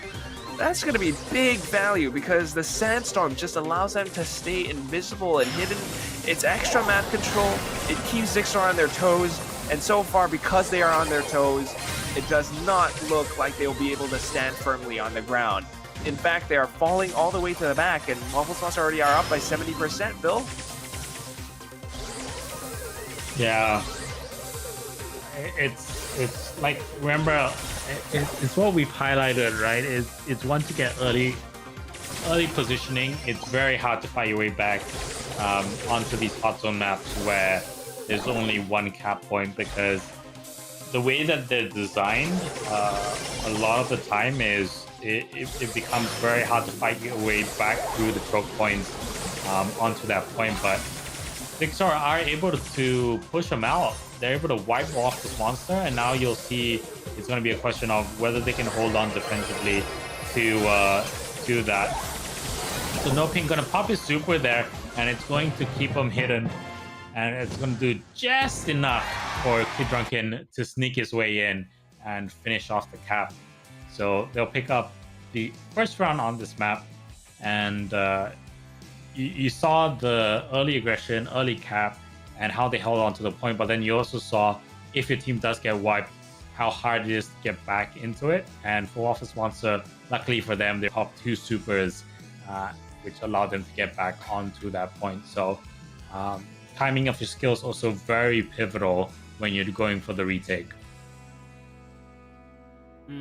Timing, that's the thing. So it's a little bit tough for Zigzor to retake. Every time they try to push in, they get taken out. But let's see if things will be different this time around as we jump back into the game. Complete mirror matchup, same brawler composition on both sides. In fact, it's going to be Kid Drunken who takes out one from the Zigzor roster. But it's an even trade. They took each other out, it seemed like. But this time, Prime takes out his counterpart M's, and Zigzor will be the ones in control. At least for now. We're back into 24 and 24. and Waffles Monster are kind of trying to find their way back in. Of course, this Sandstorm will help them out immensely. And there we go, No Pink dashing back and forth is able to take out 2 players. And now Kid Drunken just hiding over by the top left. He keeps them at bay, and No Pink dancing in and out is able to go back in to get back some control of the hot zone. He's up by 54% now, but as soon as that happens, Zigzor comes back in. Back and forth between 2 teams, but let's see who's going to be the one who gets the last lap. Of course, keep in mind, this is best of 5, and the current score overall is 2-1. If Zigzor loses his map, it's game over, so they need this. They need to summon every single bit of strength that they have left. But Japan Man just takes out Ryuku. They spawn back in, but 2v3, can they actually push in? Hyper tries, but so far, it's very, very dicey for Zigzor. Yeah, they are finding their way back into it, and it's pretty even Steven at this point, even though Waffles Monster do have that slight lead. Zigzor, though, they need to stay confident. They need to hold on to that point. And right now, once again, they're getting forced out. Zigzor, though, prime onto No Pink. And unfortunately for them, Waffles Monster, the smarter of the 2 teams, they go for the fights, but they fight while they're in the cap radius. So they are able to establish those two objectives. And for them, that means that they will pick up that round win and means they pick up that 3rd map. So they'll take the series 3-1 in this best of 5 in the lower bracket. And so we'll be trucking on to the next game, which is going to be the upper bracket final between Team Podcast, Team Podcast and Team Flash. And the loser of that match will come on to the lower bracket final, where they'll face Waffles Monster, and after that it'll be the grand final. So we'll go to a short break, and when we're back, we'll be back with the upper bracket final to determine who is our first grand finalist for today.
We are back, and it is none other than the upper bracket final. We're slowly starting to draw to a close here in the first cup of the Brawl Stars Singapore Community Rumble for the month of June. And it is going to be between none other than Team Flash going up against Team Podcast.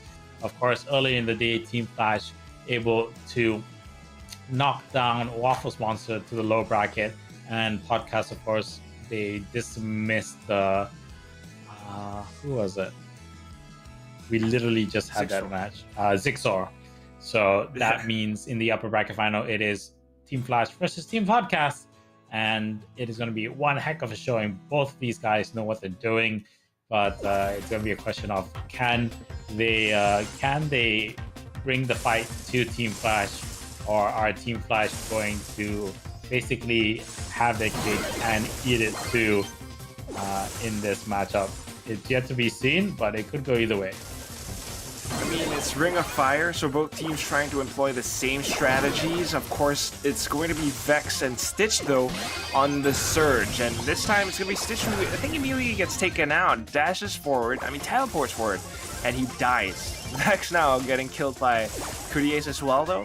So both lose, being disabled by the Surge players on both sides, and that's exactly what they want to have happen. But as I say that, Response already just, I guess he was like one hit away from building up his super, and then he goes in and pops it over by the center, kind of pushes Podcast to the back by a bit, allows Team Flash to bring it up to 62%. Meanwhile, Podcast still at a lowly 11.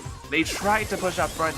They tried to deny Team Flash any joy of getting control over the center, the Ring of Fire, but Team Flash just, they wait out the storm, and then they go in, and now they are up towards basically, 86% for now.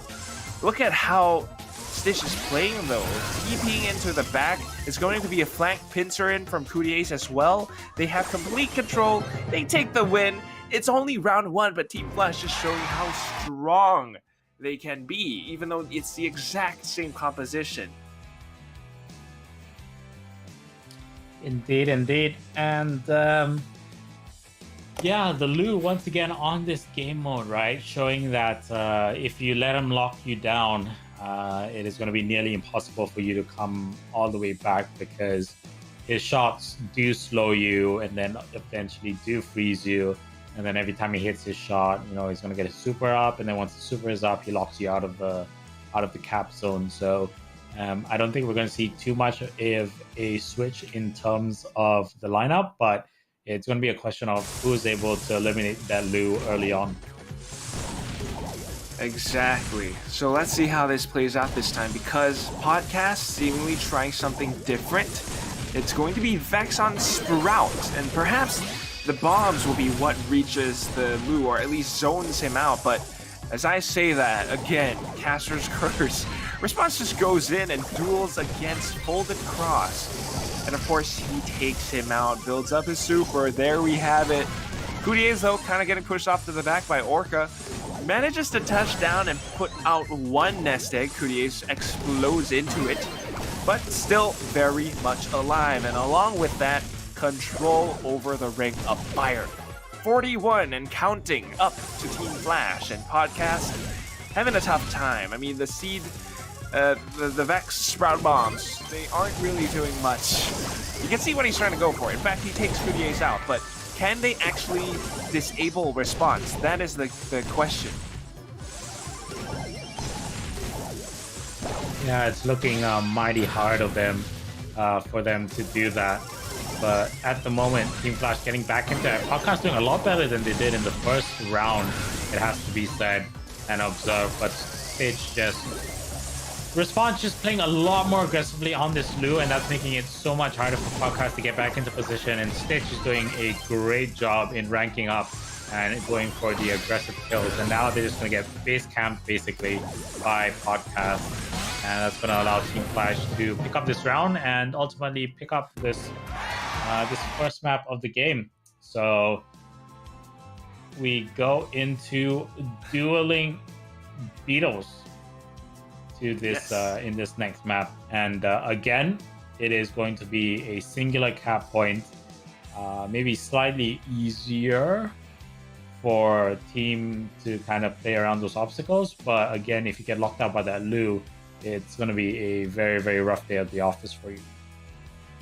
Yeah, exactly. I mean, the Lus have been just dominating. As long as there's only a single cap point, the Lu is going to be pulled out. Unless it's magnetic field, because there are a lot more obstacles. Lu is a little bit tougher to play around there. Dueling Beetles, on the other hand, very, very much so possible. But aside from that, I mean, you have the obstacles, you have the grass patches, and it's kind of like this little rectangular box on both sides, which just says to me, I mean, it's not just a single grass patch where there is no wall to block any projectiles. Having the walls means that you can play maybe throwers like Dynamite, Tick, or maybe if you want, go in with the turrets, and perhaps Jesse or Penny could be a pretty viable brawler on this map. But let's see how the teams play it, because I have a feeling Team Flash has a very meta-defining composition to pull out. Dueling Beetles, again, maybe you want to take out the walls instead, but who knows. So far, it seems like Lu is the answer.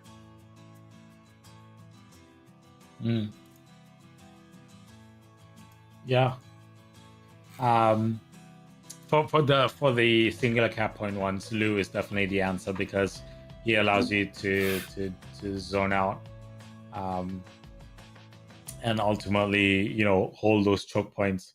And that's definitely, I think, what we're going to see again, unless Team Flash, you know, just want to have fun. But where's that third player? It seems like they've just started with... no, he's back. So that's going to be a response. He's going to be on Colt, and it's going to be a triple sharpshooter lineup. Wow, look at what Response is trying to do, though. Triple sharpshooter, but it's not just the damage that's being done, it's also the silver bullet that takes out the walls. Podcast don't have that much room to hide behind anymore, and in fact, it's going to be pretty much a mirror matchup, with the exception of Orca on Carl. Trying to do some things with the spins and the boomerangs, perhaps, but so far, so good. It goes over to Team Flash because of the walls being taken out and also the shots being connected. Coudiers, we know that he is kind of the mechanical genius when it comes to these fights, and of course Stitch on Jesse as well. It's just annoying the heck out of Cross. He's stuck in the corner. Tries to get some support.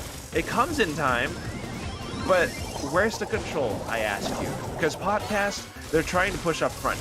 Orca uses his super to spin and get up to the center of the map, but how long can he make that last?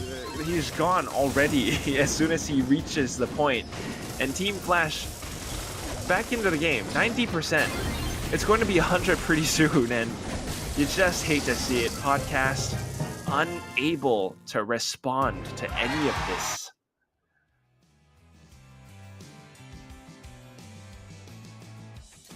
Yeah, it is very hard for them. And we said that already, of course, on the maps that are singular cap points. Flash is definitely going to have the advantage because they're a super aggressive team. And in terms of when they go into duels, they are really confident. They're really confident that they can win those individual battles. So it's very hard for teams that aren't as confident to kind of to match that confidence and that aggression that Team Flash has. Yeah, that really seems to be the way. But, I mean, I guess it kind of has to be said as well. I mean, no disrespect to Folder Cross, but earlier on, the start of the day, when Podcast defeated, I think, Zixor, we had Retro Raz, or Razel, actually, in the Podcast roster. But unfortunately, he mentioned in the chat that he had to dip Maybe he's got some kind of a prior commitment or some other engagement that he had to attend to. So unfortunately, he will be being subbed by Folded Cross this time around, and it's kind of tough because I don't know. I'm just gonna say that it's just because it's Team Flash. Of course, Coutier's back on Jean this time around. I say back because he has been known to be a very strong Jean player, but this time around, Response maybe trying something a little bit more fun. He's gonna pull out the Mortis out of his pocket, and it's a brawler that on this map, maybe not the best pick. He's gonna have to close in the distance somehow, and if he uses his attacks to do that, all he's left with is one more attack.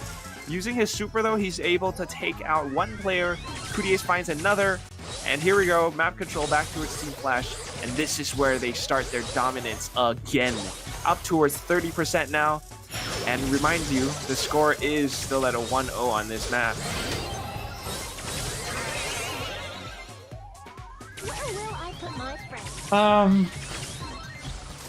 Yeah, not looking very positive at the moment for Podcast, right? As they try to get back into this game. They're not out of it just yet, but Team Flash with a 40% lead at the moment. Oh my god. And Response with Mortis gets a double kill. He will sustain himself, remember, because as Mortis does get those kills, he's able to heal up as well. And they're just so scared to go in now, Podcast. They don't know what they have to do. They don't know what they can do to get back into it. And I think they are going to give this roundup as well. And so Flash, they'll take the second round and they'll take the second map as well. And now we are 2-0. We are on grand final. We're on upper bracket final match point. So if they take the next match, then next map, sorry.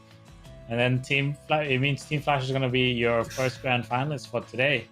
But, you know, Podcast, they can make their way back in. It's not a foregone conclusion. And,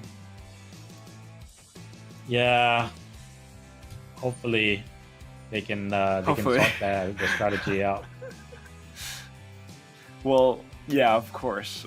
I mean, honestly, okay, the chat is right, because players like Stitch, they are good. Cross is good. Vex is good. But honestly, I have never seen anyone else play Mortis quite like Response does. You know, it's kind of like he on a map that's kind of almost as open as Dueling Beetles. Yes, there are a little bit of walls here and there, but it's still like there are these two very clear lanes on the left and right side, and Response knows how to move as a Mortis. You saw him get that double kill. That's either calculated or he just saw it and he went and took it. The way that he uses his super, the way that he knows, okay, now I can dash in. If I dash in at this time, I'm going to be able to build up my super, I'm going to be able to get this kill, I'm going to be able to attack one more time, get the next super, and he just completely takes out every single one from the podcast roster. It's incredible how he even get into that range in the first place. I don't really know how he does it, but it's so amazing. Here we go though, back into the next map. It's going to be Magnetic Field, slightly more open this time, a lot more walls and obstacles as well, and it seems like Team Flash want to play a lot more sharpshootery. Of course, we kind of saw the so-called meta of having a Sandy, and of course, it seems to favor Podcast this time around. So much presence being established, so much zonal control. Here we go, it's the Sandstorm. Can Team Flash actually counter this? It is going to be really hard for them to do so once because they basically have control of it already right now, and you know, Orca working together with the Vex doing really well with the magic hands. So Coutier, as I say that, has a pull of his own, and now they go for the triple wipe. They'll do that 4-team wipe, as I say that, and we thought they were gonna have no problems, but again, Podcast just back into the game. and they're playing the smart over too. They will fight on the point itself, and that means they will pick up this first round in this third map. Flash, very weird. Maybe trying to elongate the game, but smashed convincingly by Podcast in that round. So if Podcast can hold on to that and keep doing the same thing, they should have no real issues getting back into this game. Could they be trying to elongate the game? I don't know. It's Team Flash. They're doing interesting things. I mean, when it's so clear that the meta for Magnetic Field is to go with the Sandy, to put the Sandstorm, and of course that's what Podcast is going to do. Team Flash, they want to break from the mold. They pull out a Bell, which in theory could work if you connect your shots. But if you pay attention to what happened in the previous game, wait, who was it playing Bell? I can't quite remember. I think it might have been Response, but he was missing a couple shots, and that is not what you want to have happen. In theory, it would have worked because Bell, after a little bit of a delay, the bullets actually do the same thing that Jesse's bullets do. They bounce off, right? And they kind of go and connect over onto whoever's closest on the podcast side. And that kind of brawler negates Sandy's Sandstorm, because you could be invisible, but the shots will bounce off and they kind of reveal your position anyway. This time around, though, pulling out the Crow, Team Flash making interesting things happen again. And just because the sheer knives, daggers are feathers from Crow, they're afraid to come into contact with those things. And of course, if they do, it's going to be damage over time, which makes it a lot tougher to hold on to the hot zone in the first place. So right now, Coutier's building up towards the magic hands. Stitch, of course, can just dance back and forth, not to mention Response, able to dive in at any time if he so chooses. This is Team Flash in very, very big control. Solo, Response goes in, immediately gets taken out. Maybe this is where Podcast comes in with a comeback, but Orchid gets taken out. It's down to a 1v3. Even with Folded Cross coming back into the fray, can they actually hold their ground? 70, 80% to 30. Podcast, they don't look like they're having such a good time, Phil. Yeah, it's looking really hard for them right now as Team Flash are able to get to that center area, but it seems that as quickly as they do get a bit of a lead, they're forced back and then they can't get back in. But the speed boost coming out from Stitch now they're going to go on the offensive, and all they need to do is just sustain in that middle area and keep fighting so that they can continue to start that fight, but can continue capping, and that's exactly what they do. So they'll take the second round 100 to 59%, and once again we are on the upper bracket final point. So being on that point, yeah, you lose it, you get sent to lower brackets, and then you have to claw your way back just to face off against Team Flash again. Man, that is tough. Of course, what you want would be to knock Team Flash down into the lower bracket instead, but let's see whether that will actually happen. So far, Magnetic Field Podcast, they might have had the lead at the start, but this time around, just because the Crow is getting deployed, it kind of, you can see what Team Flash are trying to do. They're trying to come up with counter strats, counter compositions that work against the meta, which is what podcasts want to do. They play the meta. Team Flash counter the meta. So how do you respond to that? I guess the answer is to go in with the complete mirror matchup. So it's going to be Crow versus Crow, Gene versus Gene, Max versus Max. Now, what do you think of this, Phil?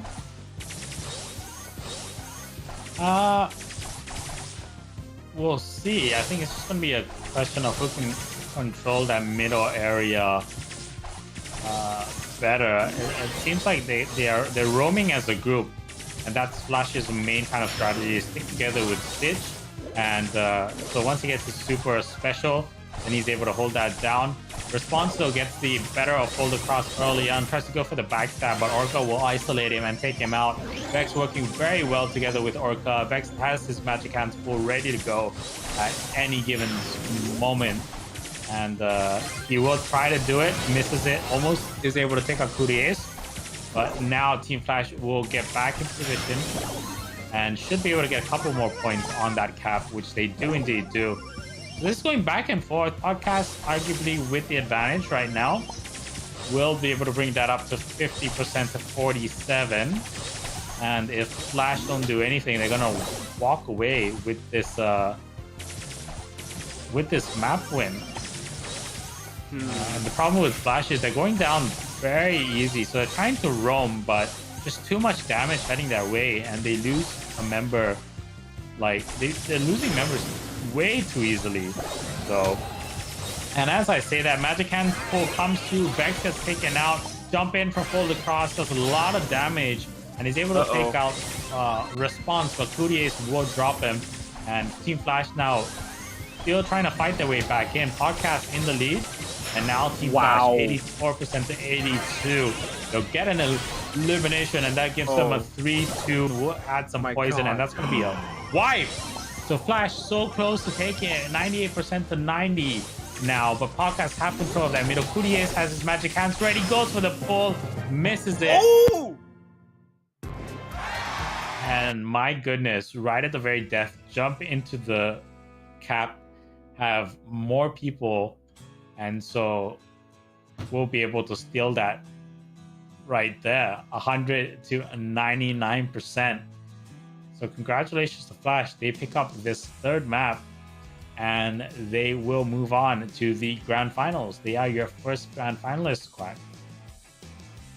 They are your first grand finalists. That was amazing. It kind of looked like Podcasts were in the lead, and then just by a few magic hands from Cootie Ace, they turn it all around, even down to the last second when it was a team wipe.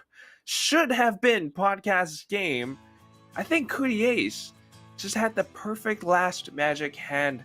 Instead of pulling his opponents in towards him, I'm not sure if that's like the thing that Gene can do because I don't have that brawler, but he launched a magic hand. It seemed like he pulled himself towards his opponent so that he could reach the hot zone, and then even though he dies, his teammates, using his body kind of like as a meat shield, they actually push up front, touch it for one more second, and then they get it 100 to 99%. What the heck just happened? Someone confirm that for me in the chat because I'm not sure.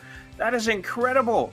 But all that said, it still is gonna be Team Flash who make it into the grand finals, and of course Podcast down to the lower bracket finals. Let's see how they perform against Waffles Monster, and the winner of that will get to go against Team Flash yet again in the grand finals. Let's see what happens. We're gonna go for a quick break. Don't go away, guys.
We are back, and it is the lower bracket final. It's going to be between Team Podcast and Waffles Monster, if I'm correct.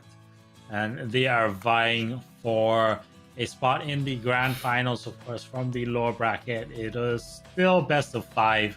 And the loser of this, of course, walks away with $100 and third place. But the winner of this will guarantee themselves at least $300 in prize money. And of course, if they do win this match, then they have a shot at the 550, and of course the title of Grand Champions of Week 1 in June. So we're just waiting for them to get into the lobby and ready up. And Podcast Waffles Monster, I think it should be closer than the Team Flash podcast match, but yet to be seen how these teams are going to fare against each other. Should be closer. Well, I don't know. I mean, first of all, I mean, thank you. I think it's immunity in the chat, kind of letting us know. So it wasn't earlier on, right, when it was the 100 to 99% game on was it Magnetic Field? I can't quite remember, but yeah, of course it was Team Flash versus Podcast. No, it was not Kudiace who pulled himself in towards the hot zone. In fact, it was actually Podcast who pulled him in, which he managed to get one tick, that 1%, which kind of might have been the reason why Podcast actually lost that map. I don't know, but it's just one of those things that, like, you kind of shoot yourself in the foot sometimes. Who knows? It's so close. It's ridiculous. But hey, you know what? Sometimes you're a little lost. It's all right. It's okay. You know, like Nightbird says, thank you. Like, I saw that from your Instagram story, Phil. It's okay. It's okay. You might get sent down the lower bracket, but here you are. You get to play against Waffles Monster, and you get to, whoever wins, you know, they get to go up against Team Flash again. And of course, you said earlier on, the prize distribution, 300 maybe, but at the very least, you know, it's not so bad. Even if you lose, then you get the third place prize. Not too bad. Maybe $100-ish. You split it 3 ways, and it's Father's Day next weekend, so maybe get a little something for your dad. Who knows? But regardless, first map, it's going to be Dueling Beetles again, and seeing like what we saw earlier on, I don't think we're gonna see a Mortis this time, because none of these. Maybe Vex would do something like that. I'm not sure. I don't want to count them out because they can be pretty incredible as well. But so far, so good. Strategy seems to be, you know, you want to go with the Sandy, maybe you want to go with the Lou.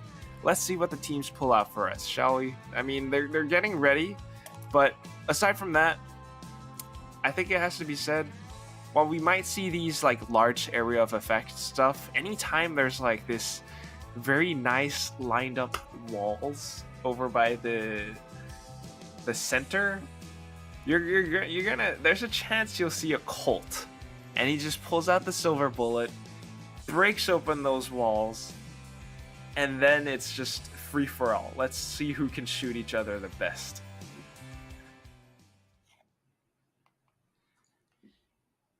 Yeah, as I was a bit confused when the music cut off, but indeed, yeah, we are going to the game with a slight delay. But let's see, sharpshooters, as you predicted, that is correct. It is the name of the game. Noping, though, is going to be forced to go into a 3-on-1 situation as Vex and Fold Across able to drop 2 of Waffles Monster down very early on. So up to an early lead, but Podcast will claw their way back now as we come towards the second matchup between these two in this round so far. So once again, regaining position, pretty even Steven right now. No one with a clear lead as of yet, but Podcast, I think, making a smarter play by fighting in the hot zone itself. Yeah, that's what you want to do. Fight inside the hot zone and just, I mean, aside from that, the shots being connected, Kid Drunken, amazing plays. Able to do so much damage, and now that they've got themselves up to 45%, playing it a little bit safer. Let's take some players out, and then we push in. Orca's gone. Yeah, all clear. Japan Man can push up forward, and of course, along with that, a little bit of damage as well. He has his super, hasn't used it. He's keeping it for a rainy day. Now he goes in, breaks open the walls. Nowhere to run, nowhere to hide. Let's just shoot each other. It's going to be the Wild West of dueling beetles. But Waffles Monster are very much in control. 70% now, Phil.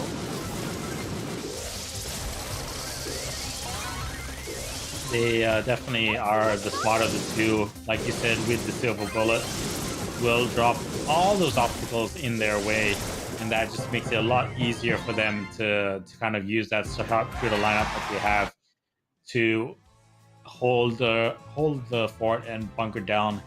And as I say that, they'll pick up the win. Slightly harder. It was a bit shaky for them early on. It did seem that they were having quite a bit of difficulty, but were able to get back into it and ultimately take the round.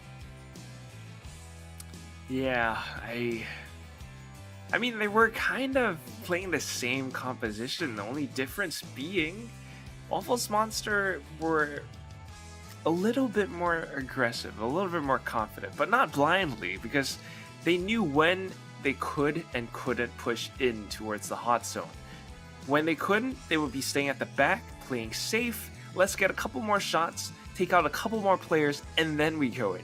When they are in, though, they are really like just stuck, nailed down there. You can't move them unless they get out to evade your shots, and it's those plays that keep them in control. Meanwhile, Podcast, they're trying their darndest because it's hot zone, and whoever gets in control first, the opposing team has to play attack.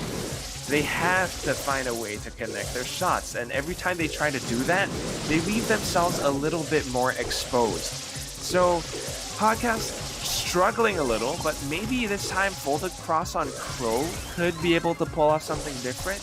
Let's see. I'm not sure, because Crow can be very, very fragile as well. I mean, look at that. One shot and he's down to about 900, has to fall back. In fact, Kid Drunken with the beehive set up at the perfect spot.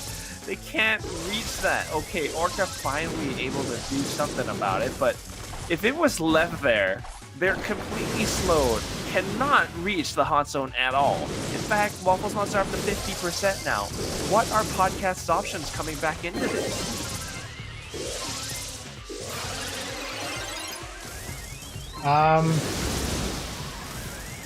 Not really anything major, to be honest. It's really gonna be pretty hard for them to get back into it because they're not able to penetrate down that middle area. They have nothing to really take out those obstacles, unlike what Waffles Monster has. And Noping is just really smart with that super, using it for the AoE ability. But as I say that, Podcast, with a bit of patience, they're able to claw their way back in, make their way to that middle section, slowly but surely, after they get that team wipe onto Waffles Monster. But as I say that, once again, commentators cuss, Waffles Monster somehow were able to take control of that middle area. But now again, it seems to be a waiting game. Podcast fighting while on the hot spot.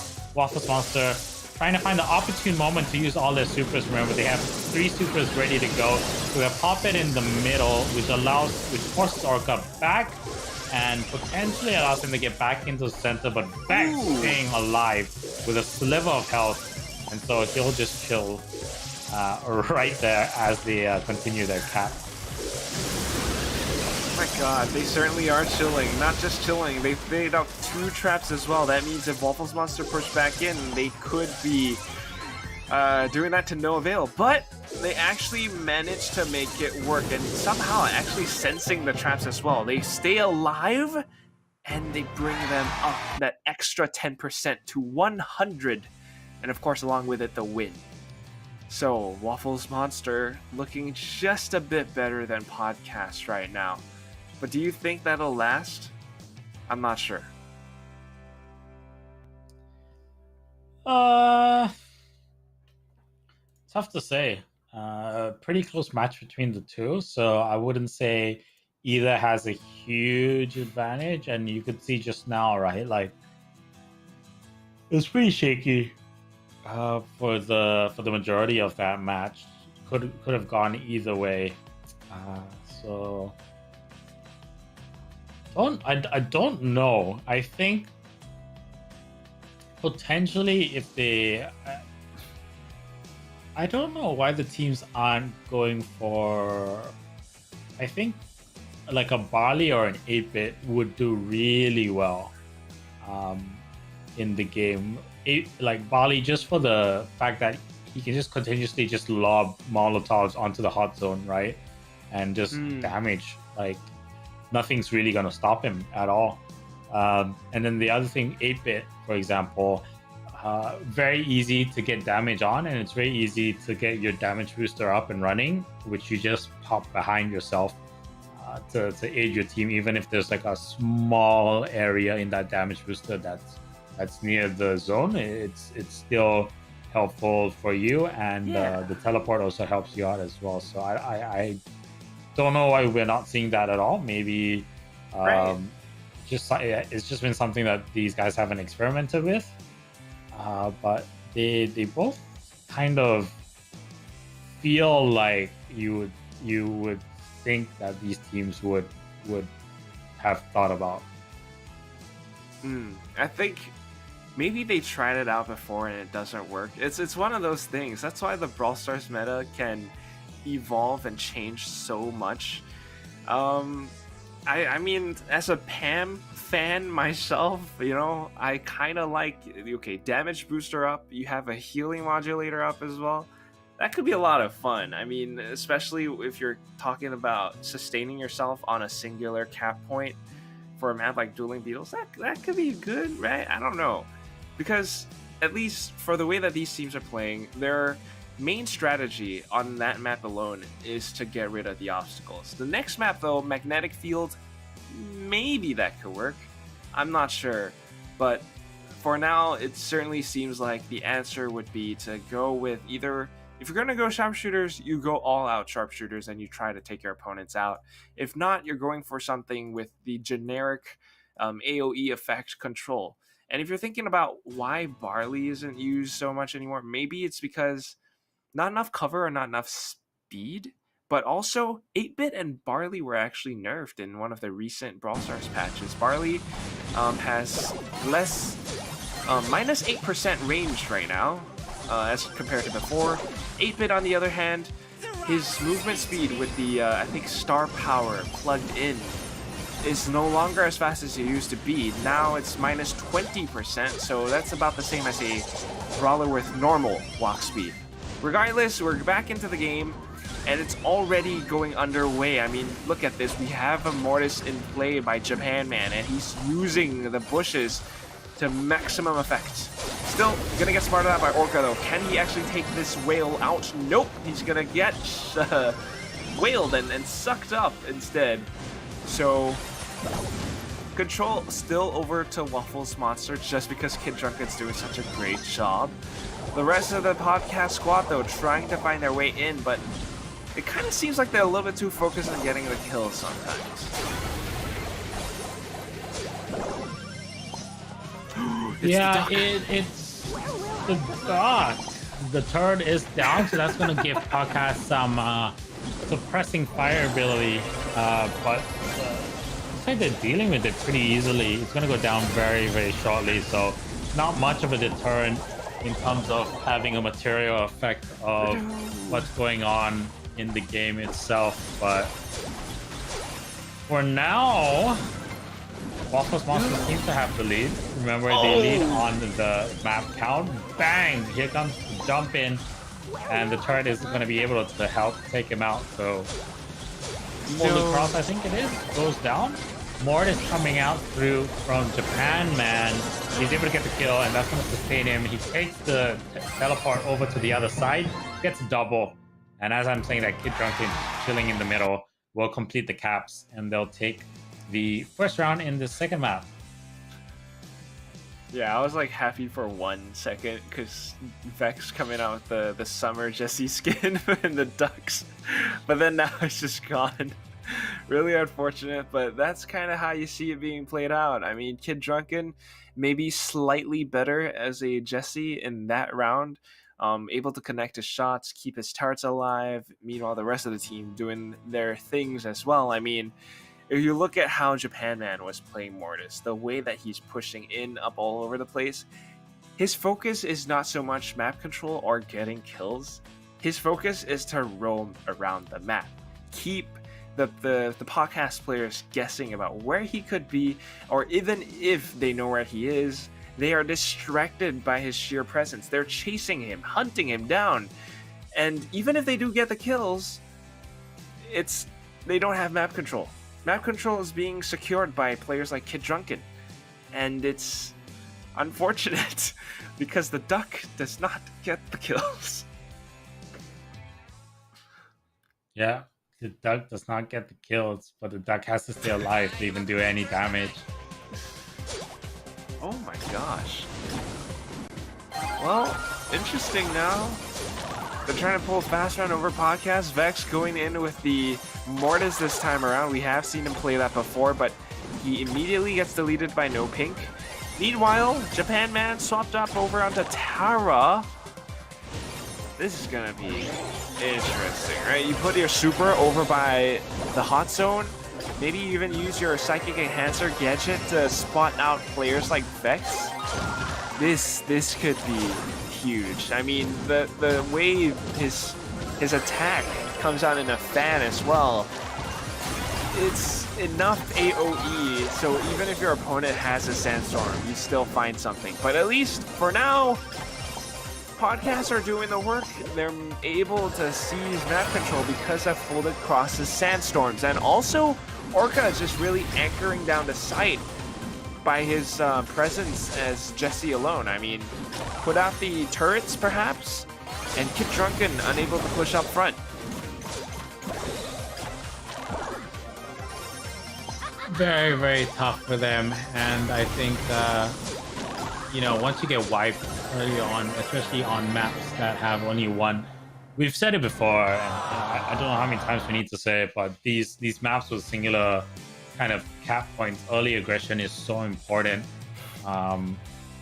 and wiping your enemy, wiping your opponents, wiping the enemy team early on so you can get the early positioning is the utmost important thing for you to do, because if you do get wiped every time you get eliminated, there's just the time that you need to get to the point again, plus the time that's taken that you need to get your strategy, to get your teammates in position, to get effort. That's like, I would say 10-20% on the cap already. Exactly. So every time you die, every time you're trying to reorganize yourselves, you are just losing time on the cap. I couldn't have said it better myself. I mean, that is essentially, in a way, it's timing, really. You go in with a wipe, it's just, you lose such a big advantage. Your opponents, in fact, like you said, they'll be up by about 10, maybe 20% already by the time you respawn, and even just trying to fight back, to claw your way back over to the hot zone, is just way too difficult. That's why, especially on maps where whether it's Magnetic Field, whether it's Ring of Fire, whether it's Dueling Beetles, there's one singular cap point. Early map control is very important, but you cannot afford to lose a single player as well. I mean, team wipe, and that could be game over. But we're back into the game, and now No Pink pulling out the Jackie? Oh my god, it's actually working though. He's able to find one, uses the gadget to dance around as well. I mean, they're trying to catch him. Vex will pull him back into his grasps at the very least. And now it's going to be this all-out fight in the center. Folded Crosso with a Sandstorm. This gives his team control. Let's see if Waffles Monster can actually claw their way back in. No pink again as the Jack dashing forward. Gonna get taken out, but it's going to be a trade. All that's left is Japan Man and Kid Drunken. The respawns come back. Still though, Waffles Monster actually in control. They have it up by 50%. Indeed. And at the moment, they seem to be pretty confident right now, even though Orca and Polar Cross trying to make their way back in. They'll get taken out. Kid Drunken is there, right, to sustain and to keep healing. And Japan by just doing an excellent job using that AoE. No ping, very, very aggressive with the Jackie. And you know, Kid Drunken he's just hitting his heals as well. So Waffles Monster will take that second map very convincingly 2-0, and it's not looking too rosy for podcasts at the moment. Yeah, not the best, man. I mean, they lost that map as well. So, I mean, yeah, it's okay, but they still, if they want to make second place at the very least, they need to make their stand. Otherwise, 3-0 and podcasts are out. It seemed like they were actually doing decently at the start. You know, they were getting some kills back and forth, making the trades happen at the very least. You know, even if they lose one, they trade it up back really quickly. But they weren't going in for control. And I think partially it's due to the fact that No Pink pulled out the Jackie. The sheer presence of such a heavyweight, you know, small, slight AoE damage kind of tanky brawler. You pop your gadget, you get that speed boost, and you charge in. The rest of the squad on podcast side, even though they're getting the kills, they're kind of afraid to go back in because No Pink is always pushing them backwards, and that's unfortunate. But here we go. Next map is going to be parallel plays, and default setup. Of course, the teams are just going for that 50%, and then they'll be making the plays happen, trying to get a feel for each other. But none of the shots are connecting. Yeah, and they are really stacking his folded on the health.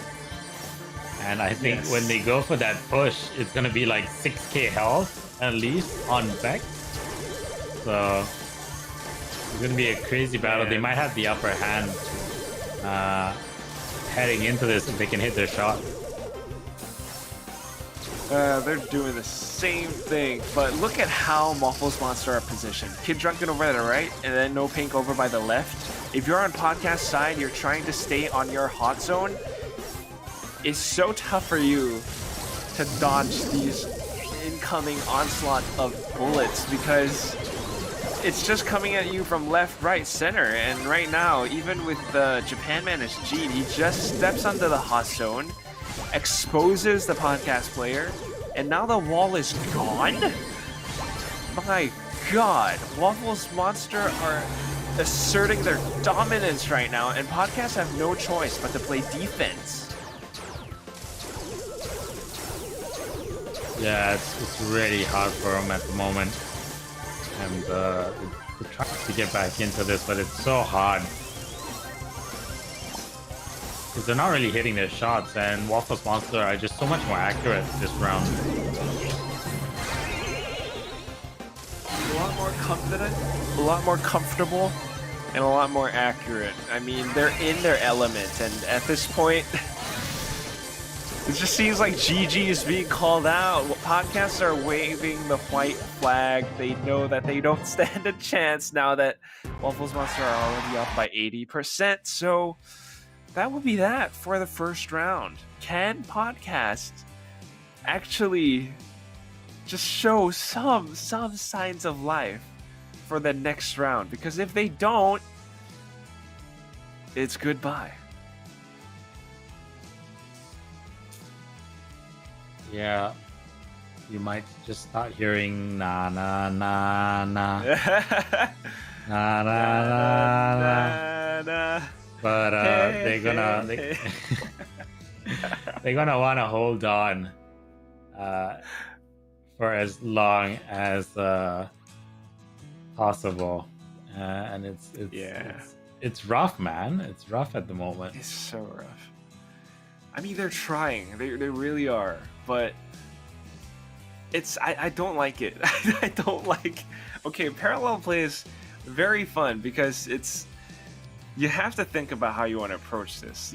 The hot zones are, said it before, opposite ends of the map. You have to think about timing as well, because if you commit your resources to pushing into your opponent's hot zone, you leave yours undefended, it just kind of it's risky, right? How you want to approach it.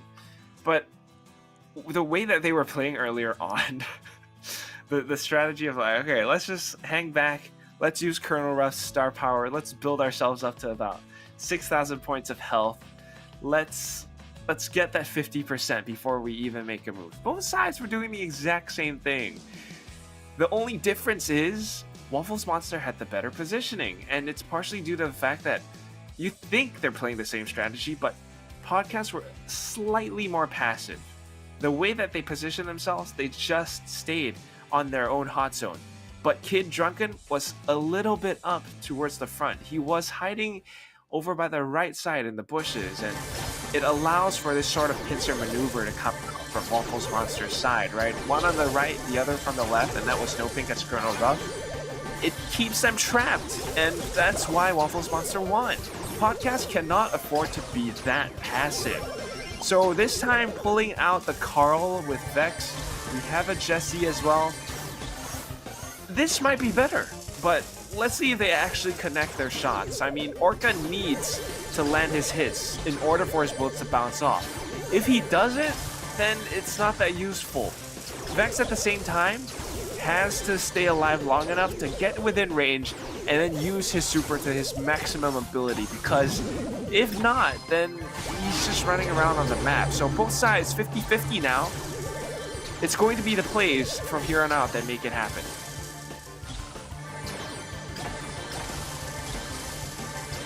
Yeah, it is gonna be interesting to see how they do it. And Orca already with the ninja right at the bottom left gets that turret up, so that's gonna help sustain and kind of tank some damage. And they're all very, very low at the moment, so if Podcasts actually want to make a push, that would have been the time to do it. But the heals come out and they sustain and they've recovered. So now Vex gonna go down. It's gonna be a 3-on-2. And Waffles Monster very happy just to chill out for now and take some time to build up their supers before they jump in. Vex with his comes through with the spin, takes out no ping, and now they are capping. And Vex just has to play.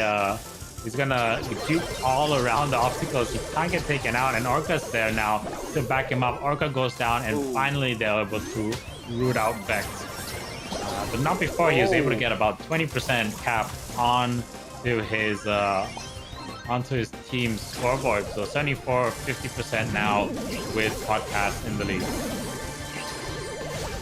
Podcast in the lead. Waffles Monster, they're trying to claw back so that they have the lead, but because Podcasts are up by 24%, Waffles have to play defense. But now that they're actually coming in with the kills, they're able to go up front, deploy the sandbag, and go get control over the Podcast hot zone. They're going to claw it back up towards about 60%. There's still a difference of 10. Waffles Monster, like I said earlier on, resource division. I mean, they still have to think about defending whilst maintaining control. And so far, No Pink is doing such a darn good job of that. Breaks it up by just a difference of 2. Can Orca actually push up front, fold across, trying to make their way in? But no! The middle defenses, they push them back. Japan Man keeps the dream alive for Waffles Monster. And unfortunately for podcasts, it's goodbye. They get knocked out of the tournament. They don't secure the win, even though they got it so close. 2%. Just needed to step on the hot zone for about 2 more seconds. And it was not to be. What can you say? Yeah. It is getting closer and closer, these matches. The only team that seems to be really hard to hit is Team Flash, but everything else has been very, very close. Very close, but still no dice. They don't get nothing.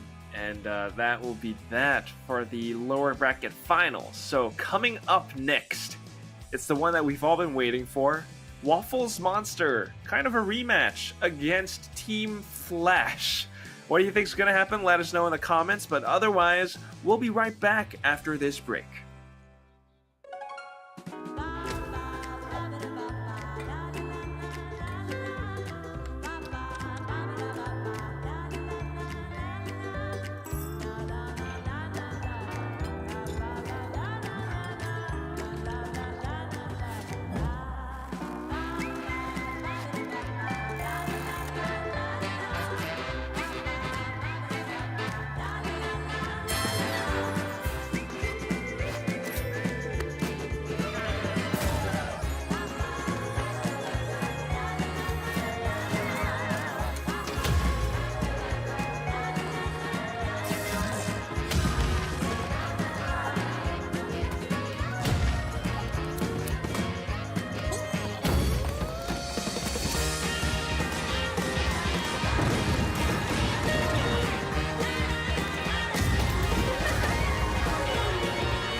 We're back, folks. It is time. It is time for your main event. It is the grand finals for the Singapore Brawl Stars Community Rumble June Cup #1, and it's going to be between six people rather, two teams, and they're going to be none other than Team Flash going up against Waffles Monster. So I don't know if do we have the brackets ready? We might see the brackets before we jump into it. But if not, then the recap is going to be Team Flash basically knocking down Podcast to the lower bracket. Team Flash in the beginning knocking down Waffles Monster to the lower bracket, and then Podcast were able to knock down Team Zixor. We then went to the lower bracket, which was Zixor versus Podcast, in which Podcasts were successful. And we then had Waffles Monster against Flash, who knocked them down to the lower bracket. Waffles Monster then took on Podcast, which we just saw. And now Waffles Monster do have a chance at redemption going up against Team Flash once again in this grand final. Remember, it is a best of 5 as well, once again. So let's see whether they have learned from their mistakes in that first matchup that they had against Team Flash in the upper bracket. Well, hopefully they did learn. Otherwise, man, Team Flash, I mean, their name alone in Brawl Stars, at least for me, invokes fear. You know, you hear about them, you think of them, you watch them play in the World Championships, and you just see like greatness. You want to learn from it, but I mean, do you have the coordination to pull it off? That's the question. Of course, they do interesting things as well, but it's the grand final. The very first map is going to be parallel plays. We just saw it. I don't know. I have a feeling Team Flash won't be the team that plays that kind of very safe, just let's all hide and use Colonel Ruff's star power to boost ourselves up to 6,000 points of health. I know. I think they're going to be doing something out of the playbook, something out of the ordinary, something aggressive against Waffles Monster. But anyway, yeah, here is the brackets. Like you... lovely way of recapping for us, but here it is again. Like you said, Team Flash, they beat Waffles Monster, but throughout the entire lower brackets, the way that Waffles Monster actually clawed their way back up, it's, well, I don't want to say whitewash, but you know, it's kind of that dominating victory they got. It's always 3 1s, 3 O's. So you kind of start to see that ranking Team Flash, maybe number 1, maybe number 2 this time, who knows? But Waffles Monster are up there, the contenders.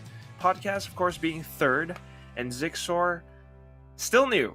I mean, maybe not so much. I feel like they should be pretty familiar players for the Brawl Stars Singapore community. Just, yeah, 4th place for now. So going up against Team Flash, parallel plays. I mean, how do you beat Team Flash? Like, what's the answer here? At least right now, both sides actually playing it safe. So I stand corrected. They're trying to zone each other out, maybe get a couple pokes in, but they really want to get it up to 50% first. But even then, you see Cootie Ace and Japan Man actually trying to get into some favorable positions. Once they hit that 50% range, it's go time. Yeah, so they're just charging it up, and here we go. We'll see the first offensive happen. Let's see whether they can get into position right now. Defensive kind of lineup with the sandbag does no ping have there. So it's going to deny Team Flash the push in for the moment. Oh. And now they'll put some of their own supers of Pop. Kid Drunken tries to come through. He'll be able to take out Stitch with no ping. And at least for now, Waffles Monster are able to oppose Team Flash's initial surge into the point.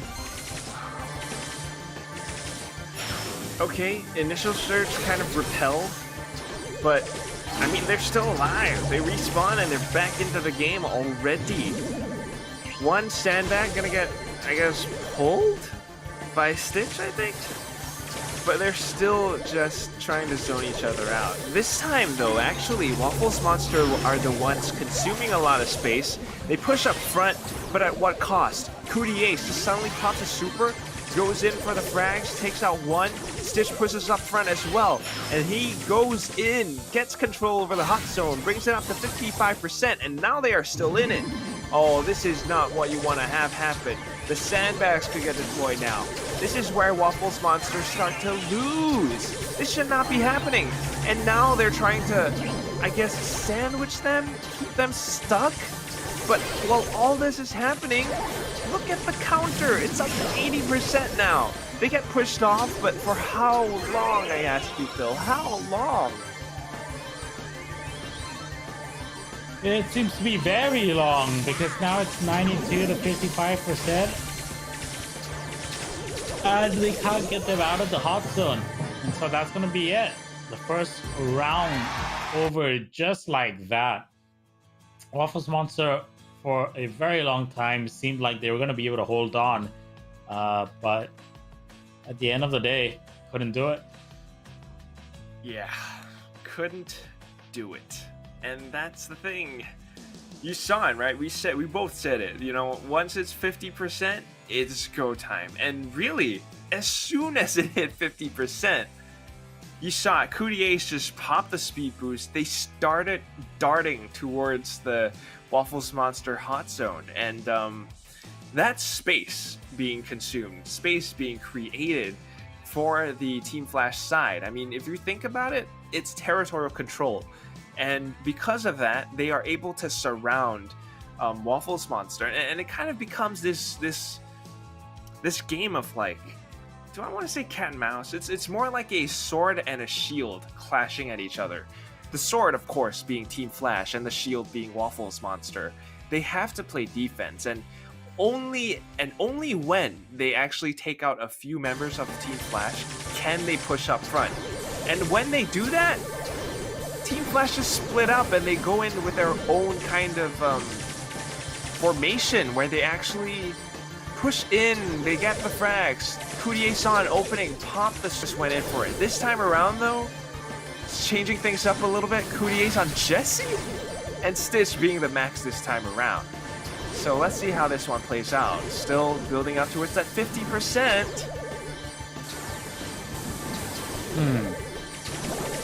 Yeah,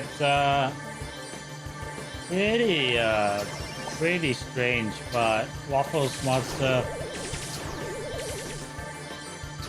They do have three. Well, they're gonna have 3 supers up pretty soon, and they're gonna pop the speed boost now. So they're gonna try and get towards the back. Japan Man already onto Cootie Ace. Will drop 1.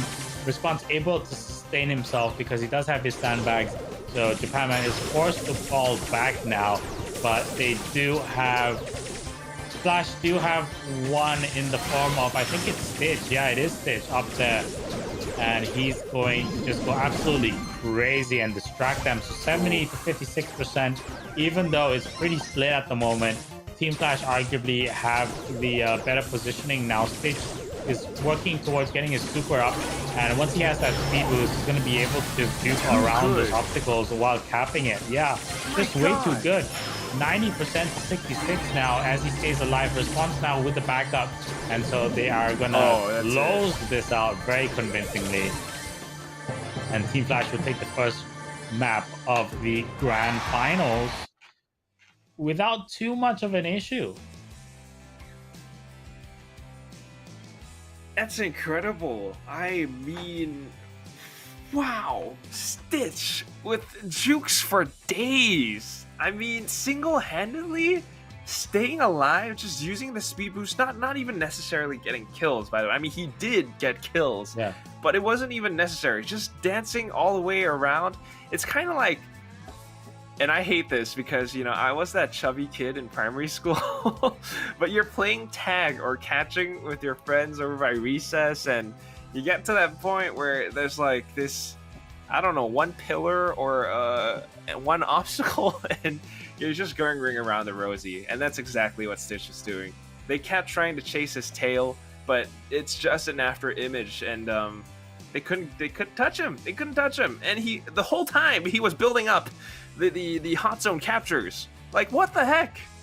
That is so strong.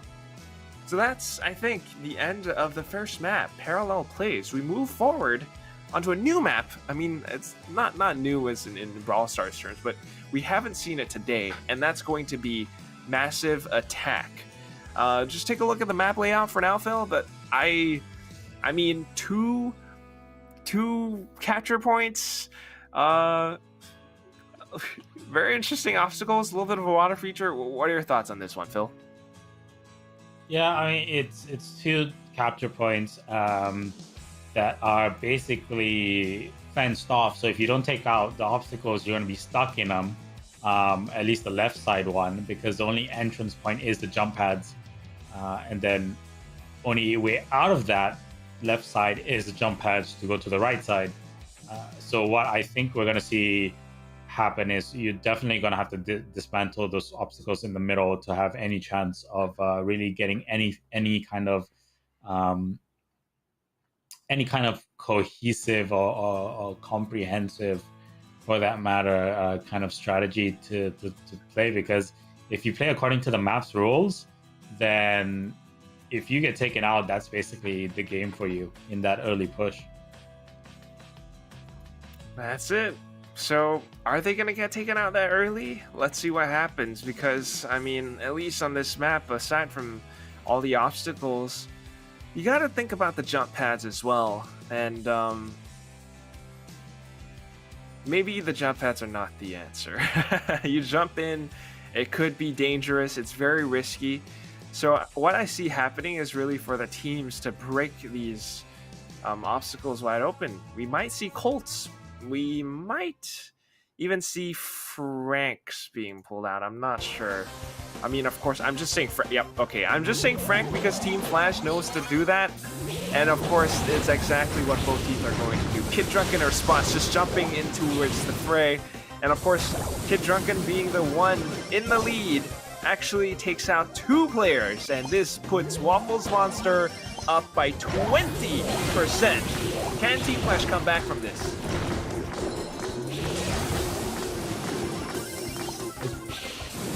That would be high, but interesting taunt in game. I heard a bit of music. But for the moment right now, Waffles wants to have the lead. So that's actually one of Frank's gadgets, active noise canceling, if I'm not wrong. Basically, yeah, there's a little bit of music, he does a little dance, but what it really does, it makes him immune to any form of crowd control. Immune to stuns, slows, and knockbacks, and he gets to stay alive, gets to move around some more. And why they're doing that is because of the Frank Super. You get stunned by it, you pop your gadget, and you're free to go yet again. Still though, it's so important that Stitch stays alive because only then will he be able to support response, but as they try to do that, it was already Waffles Monster in the lead, and because of that, you know, that's how Hot Zone goes. You get the first few picks, like you said earlier, Phil, and that's Waffles Monster taking away round number 1. Let's see what happens in round number 2. I mean, do you think they're going to use Franks again, or are they going to switch things up? Well, early in the day, we saw the first time when both teams were trying to feel each other out. They were using Franks, but I think we're definitely going to see a switch up to a sharpshooter lineup for Team Flash, because that's exactly what they did in the first game. Once they kind of had a feel of what their opponent was going to use.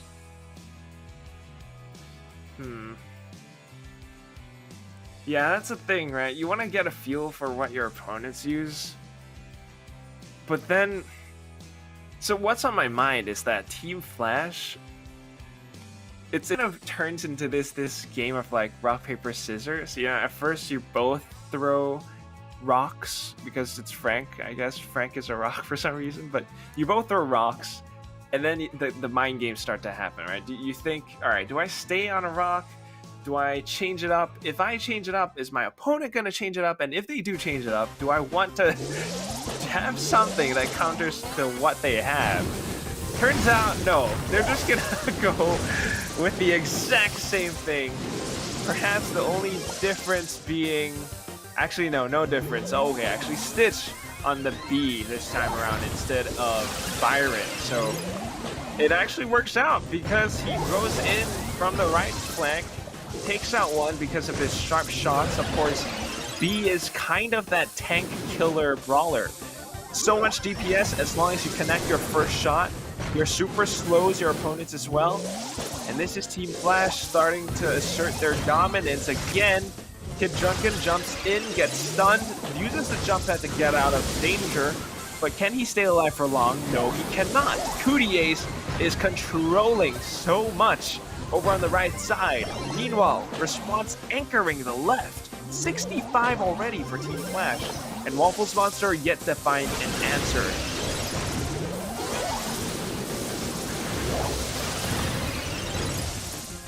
$78-45 at the moment. And Waffles Monster definitely trying to hold on. They're not out of it just yet, but this Flash seems to be responding a lot better now. My God. And it's hard for them, right? Because they took out the obstacles very early on, but it just seems like Response is doing better than Drunken when it comes to this Frank battle. Seems like. I think it's teamwork. You know why? What is Stitch playing? It's B, and also Ohana means family. And family means, I forgot the rest of the quote. But basically it's teamwork, because that's what they were doing. The reason why Response was able to take Kid Drunken out of the equation is because Stitch was there to back him up. If it's not Stitch, then it's Kid Drunken. Wait, no, not Kid Drunken. I think it's Cootie Ace. Oh my God, I'm a little bit lost. But basically, the M's player. I mean, they were supporting each other. The way that they positioned themselves, Response only had one job, and that is to anchor down the left hot zone. The ones on the right, they would have two remaining players to play with, and what they do is one kind of plays around the bushes, tries to sharpshoot, maybe take out the opposing Frank or anyone else who tries to approach it.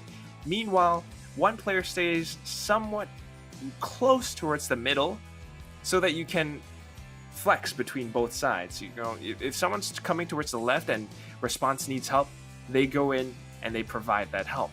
If someone's coming in towards the right, they're able to do that as well. And that is Team Flash's teamwork, coordination, the positioning. It's superior, and it really shows. Meanwhile, Waffles Monster, you know, they had strategies of their own. They were trying to go in with the attack, but they were just not as responsive. I mean, you can kind of see the strategies being played out, but they were unable to deal with the positions from Team Flash. So we're going into it again. It's the final one for this map. Let's see who takes it away.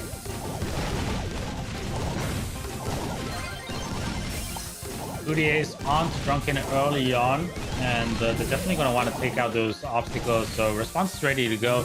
He is just waiting for the launch up, and once he gets launched, he's going to demolish everything there.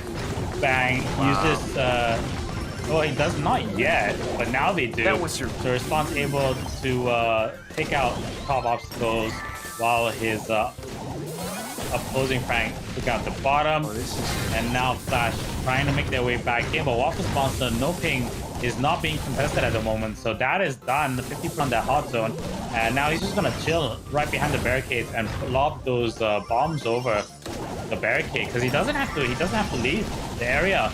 And what he's basically trying to do is just to get his super up, and you know, once he gets the super up, is just to block off that barrier. And now I think Waffles Monster not going to have an issue. They should be able to take this and take it pretty easily. And now they're forcing Team Flash to dedicate at least one member on that right side, because well, trying to dedicate someone on the left and the right side, but more towards the right, because they do need to lock that down. And unfortunately for them, Waffles Monster able to get a lead up very quickly to keep that pressure on. And so we are going to go to the third map. It is 1-1 on the map count, as Waffles Monster pick up the second map, and we go to the third. And the third will be Dueling Beetles. We saw it so many times already today. It's a sharpshooter map, and I think we can already kind of start to foresee what Team Flash and Waffles Monster are going to do. Colt, for sure. Maybe the Bell. Maybe something else if they want to mix things up. I mean, we have seen Response pull out, you know, the Mortis, the BB. I'm not sure. But at the very least, I think Waffles Monster are going to play something quite standard. It just comes down to positioning and mechanics, probably. I mean, at least what happened in the previous map was such a great read by Waffles Monster.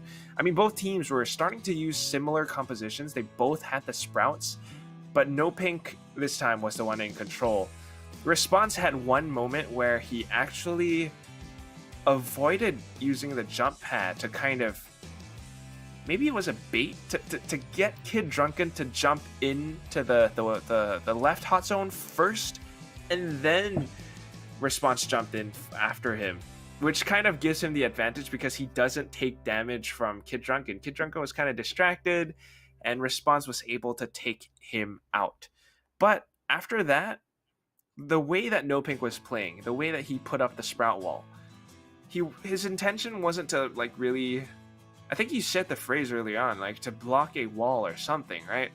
And that is exactly what he wants to do. Not so much to prevent them from walking into the hot zone, but more to basically drive a wedge between each of the players from Team Flash. You know, they're separated from the left and the right side, which means they can't really come in together as a team anymore, and they can't really support each other.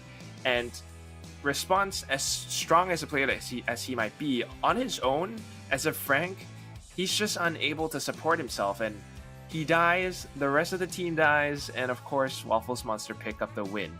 So if Waffles Monster can actually pull off great reads and great strategies like what they just did on Dueling Beetles, this could be a completely different game. This could be a completely different grand final. The score is still 1-1 right now, and I can kind of see it going either way.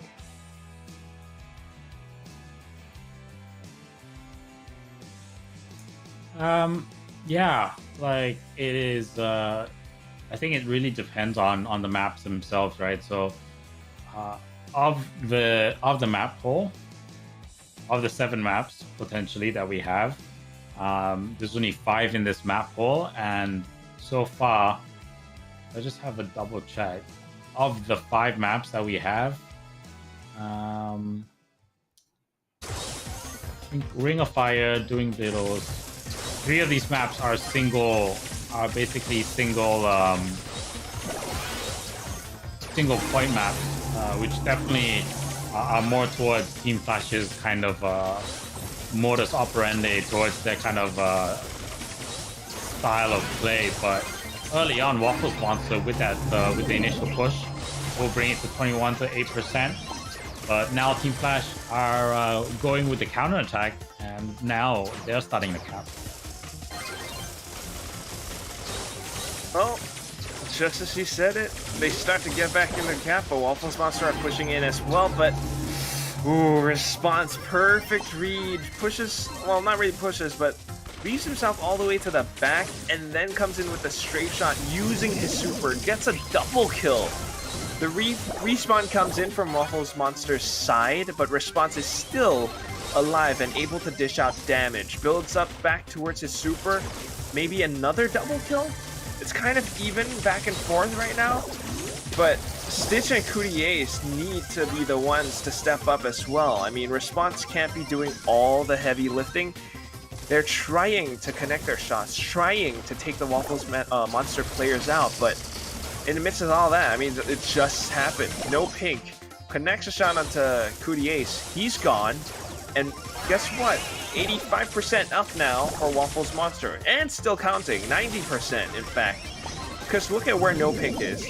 Still at the center, and we go to 100. Waffles Monster picks up round number 1. Yeah, so they're making me eat my words already. That was a singular cap point map. But they were able to get that early aggression on, and like we said, it's very important to get that early aggression early on in these single cap points. You need to be able to get that team wipe, and the minute you do so, then you put your opponent at a significant disadvantage as they try to claw their way back into the game. And that's exactly what we saw right there. Waffles Monster with the early aggression met Team Flash toe to toe, and pound for pound, they just were better. Yeah, they just were. I mean, I'm not quite sure what was going on with Coutiers and Stitch, but I mean, they're not bad players, but in that specific round, their shots just weren't really connecting, and they were kind of dying. Response was the only one that you saw alive towards the mid game, and I mean, he's unable to do anything on his own as well. He's Colt, for God's sake. So it's going to be Waffles Monster for now, but let's see what happens over on the next round. We have a little bit of a roster switch up. Stitch over onto Jesse. Coutier still on the bell. For Response on Crow, perhaps exactly what he's doing. Goes in from the back, infiltrate enemy lines, and then Coutier's able to find a nice placed, well-placed shot onto his opponent. And that's what Team Flash wants to do with this lineup. It's going to be Response that kind of proves to be a thorn in the side. Meanwhile, the rest of them, just because Waffles Monster are distracted, they're able to find clear lines of sight, clear shots, and really easy damage for Team Flash. I mean, Response is doing damage right here as well. Coutiers able to connect shots on the No Pink because he's distracted by Response. Still, though, stays alive by the skin of just barely, 156. So, kind of even. Waffles Monster back in control, but let's see what Team Flash answers with. Well, they're coming back now. They have control of that middle area. Kid Drunken just trying to get a super up so he can make that pull. And Japan Man getting taken out down the middle. Response with a double jump onto No Pink. Will pick up a double. And that means, once again, they're going to get about 10% of a cap before Waffles Monster spawn up. And probably another 5 to 10% as Waffles Monster try and get their team back into position. And as I say that, it's 95 to 45. And that's going to be it. 100 to 45. Team Flash will take the second round. It is 1-1, remember, on the map count. It is 1-1 on the round count now on this third map. And it could go either way. Both sides really giving their all. And at the moment, they are pretty equal, I have to say.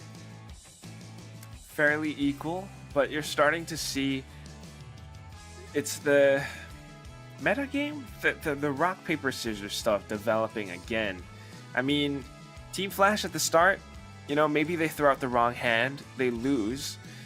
Perhaps it's just a term of strategy, mechanics, things not really going their way. They have a plan in mind, but it doesn't work, so they switch things up a bit. They pull out a Jesse, they pull out a Crow. And it's not just the different brawlers, because they know how to play them as well. I mean, I talked about it as well. Response knowing how to push in behind them, and that kind of annoys or disrupts the Waffles Monster lineup, and they're kind of scrambling, which allows for Ace and Stitch to connect their shots this time around. And of course, along with that, it was a little bit of a back and forth, but towards the end, they started to find their stride. They controlled the hot zone. Now into the next round, the question is it going to be another rock, or is it going to be a paper this time? And who knows what Waffles Monster will throw at them. So they're starting to just really go back and forth and adapt to each other. The one that decides who gets to win is really the one with either adapts better on the fly or has the foresight. So let's see what happens. It kind of looks like a mirror match, but I am proven wrong, because Response is back at it again with a Mortis, and he shows us how to play Mortis as he dives in, takes Kid Drunken out. Close to deleting Japan Man, but the damage is done regardless. It's going to be yet another frag, and of course Team Flash already in control. Stitch now. I mean, as the max, Coutier is getting the pull as well. So much damage being dished out to Waffles Monster. And this, I feel we've seen this before. It's Team Flash, and it's one of their strategies, one of their best known plays. They make this work every single time. Can Waffles Monster actually adapt to it this time around? Yet to be seen though, but Flash definitely putting on the pressure, turning on the afterburners right now. And Waffles Monster, even though they're on the cap point, they feel that pressure. And they are withstanding it, so they'll be able to take out one. So Response goes down, he's on the Mortis. No Ping trying to drop Coutier, but Coutier will be able to trade lives with him. And now Team Flash back in there. They're scared of Response for some reason, and they ought to be, because he's doing a lot of damage with that Mortis. Wow. And now Waffles Monster will take him out. So Stitch forced to move his way, forced to fall back for now, and Waffles Monster will slowly start to bring that cap back. Can they though? I mean, look at where Response is positioned. It's still a 2v2. He needs to dive in. He goes in for it. Gets one. Gets two. Oh! Now we're bringing it back to Team Flash's side. 95 to 95. Let's see. They're going in. And Waffles Monster, the timing. They don't respawn fast enough. Close enough. They make their way back, but Team Flash are already in the lead. I am speed, says Stitch, and of course, Response as well. It's just positioning. They know where to go. And of course, once they get the kills, they get the point as well. 100 to about 95. Really unfortunate, really close. But wow, they just bring it back. I think it kind of proves, though, that Waffles Monster actually stands to take Team Flash down. I mean, really well played from Response to kind of put the doubt in Waffles Monster, right? He at first was very all-out aggressive, but then towards the end realized, hey, maybe actually if I kind of make my way around to their backs, I'm really going to put in some concern, because the minute the rest of Flash is able to do some damage up front, then he comes and jumps in from the back. So he always has kind of he always has Waffles Monster thinking in the back of their heads that they have to be careful about where he's at, and by doing that, he's splitting the attention that Waffles Monster have, and they're just really nervous whenever even though they're going into like a 3-on-2 situation for the majority of the fights in the middle, they're always very cognizant of where the heck is Response, right? Like, when is he going to jump in? And Mortis, massive amounts of damage at close range. So definitely a really good psychological play from Response there, even though he wasn't getting all the kills, or like he wasn't always, in the midst of battle. The fact that he was able to sow those seeds of doubt in the minds of Waffle Monsters was enough. Yeah, I mean, that's Mortis. That's Mortis for you. Of course, it's not just Mortis, it's also Response, though. I mean, you said it. It's when you're up close, the melee damage can be quite deadly, but it's not an easy thing to pull off. Mortis is a very fragile brawler, and Response seems to be the only one who can pull it off because he knows exactly how to dance around. But anyway, we're back into it. Of course, Team Flash leading the overall scoreboard 2-1 right now. We're into the 4th map, and it's going to be none other than Split. No one's playing Frank this time around, however. We have Cootie Ace, he dashes in. He tries to take No Pink out, but runs out of bullets, so now it's just juking back and forth. Stays alive, gets the upgrade, and he has control over the left hot zone. Response though, control over the right hot zone. How does Waffles Monster come back into this? It's not impossible, but it's very hard now. Just basically down to the fact that they don't have anything that can really take out the obstacles. I think I don't even know if the care package or the drop from Colonel Rock is able to take out such a huge amount of wall in the middle. But so far they're not using it to do so, and this could be pretty hard for them if they're not able to get control of that area. My god, it actually even seems a bit intentional as Team Flash just immediately secures the one on the right. All that's left is 5% on the left hot zone. And Cooties and Stitch are already in position to do it. They take it away from Waffles Monster. And now we are at match point. It's so intentional. I mean, we might have thought Split, they played it the very first game of the day. It's 2 Franks, and of course, Team Flash immediately seek to take out the obstacles in the center. This time around, though, they're playing around the obstacles, intentionally leaving it up, using the obstacles to go back and forth. I mean, I think it was Cootie Ace or whoever was the Surge, using it to play as cover and then teleporting in and out, and also just Waffles Monster unable to find any ground or footing. I mean, you said it, Colonel Ruff, you're not sure if he's able to actually take out the obstacles as well. I mean, first of all, he needs his super.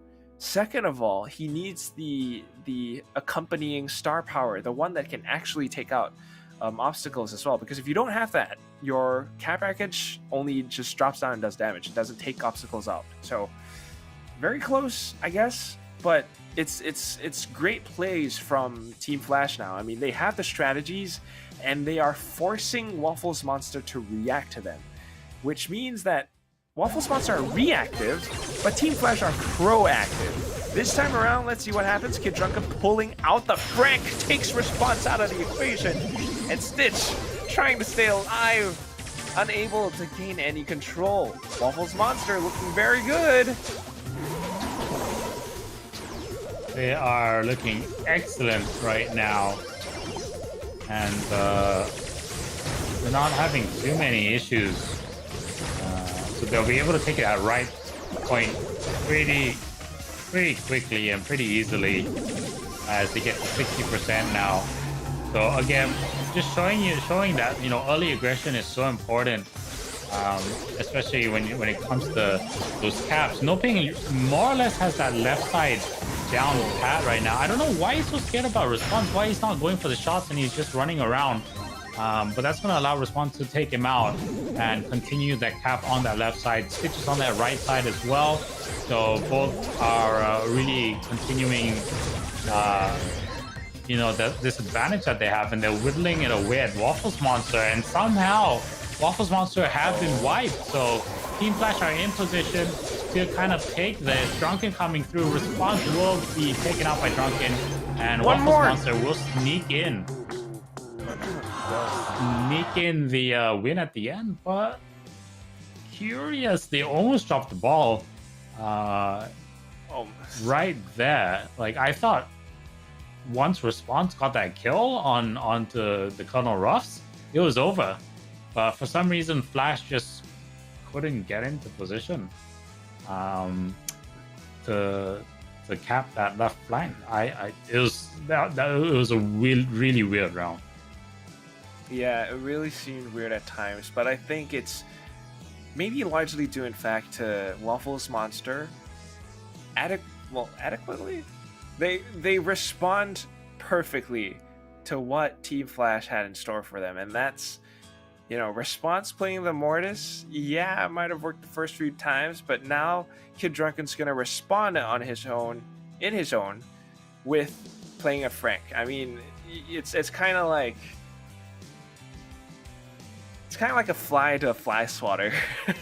Response is gonna fly and buzz all around the place, and you can actually dodge it, but when it comes down, you know, it's hammer time, and Frank will slam you and really just eliminate you really easily. I mean, at that range, unless you still have extra dashes to dodge and evade the oncoming attacks, I don't see you staying alive. And aside from that, I think it's also due to the fact that, you know, we talk about hot zone control over on the left side. They were doing such a great job. They were kind of afraid of the Mortis from Response, perhaps rightly so, because the dashes can happen, which would, you know, first of all, kill you. Second of all, you miss your shots. So they're just trying to find that opportunity. And by hanging back, they allow for the respawns to come in, and they actually did take him out. So now, onto the third round. Let's see what happens. So far, Waffles Monster able to control the one on the right. Team Flash on the left. But as soon as I say that, it's going to be the Tick Mines. They take out, I think that's Cootie Ace. So kind of an even game at this point, but Waffles Monster is still very much so in control.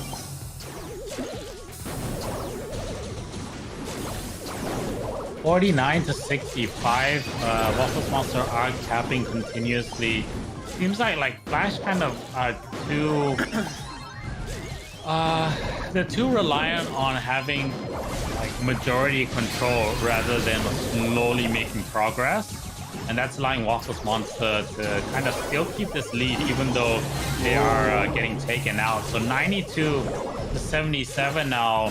They're not able to deal with Flash, just not able to deal with Waffles Monster, and that's going to be it for the second round. So it's going to be 2-2 on the map count, and we will go to the tiebreak map, which is going to be none other than Ring of Fire. So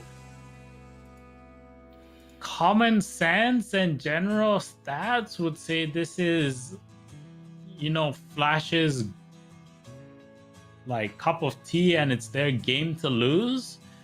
But I'm not so sure now. You know, Waffles Monster showing that they can deal with that early aggression, and even if they do lose to that early aggression, they're showing that they're confident enough to be able to slowly work their way back in. And that's exactly it. They are confident enough, and that's going to be the thing that secures them the win. You cannot, I mean, yeah, respect Team Flash. They are strong, they are world champions, but you need to be daring enough, courageous enough to push in front of them and really just sweep them from underneath the rug. You know, we're going into it. It's 2-2 right now. Final map. Let's see what happens. But so far, I'm loving what we're seeing from Waffles Monster. I mean, it's the aggression, it's the confidence, and yeah, they know how to. I feel like they've seen it all. They've seen the strategies.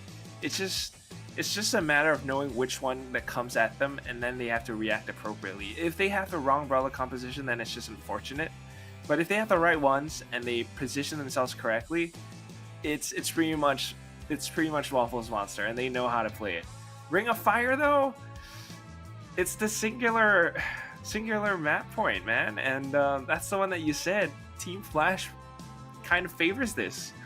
So I don't know. Let's see what happens, because I think we're gonna see two Lus on both sides, and whoever gets their first super, whoever gets the control of the hot zone first, they're gonna probably be the ones to win. But is it a race, or is it more of a fight? I don't know. I mean, is there kind of a strategy that Waffles Monster or Team Flash could pull off that, even if there is this sort of maybe 20% deficit, they can come back from that? Do you see that happening? Because I'm not sure.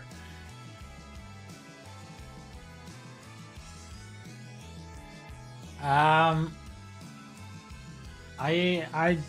don't know.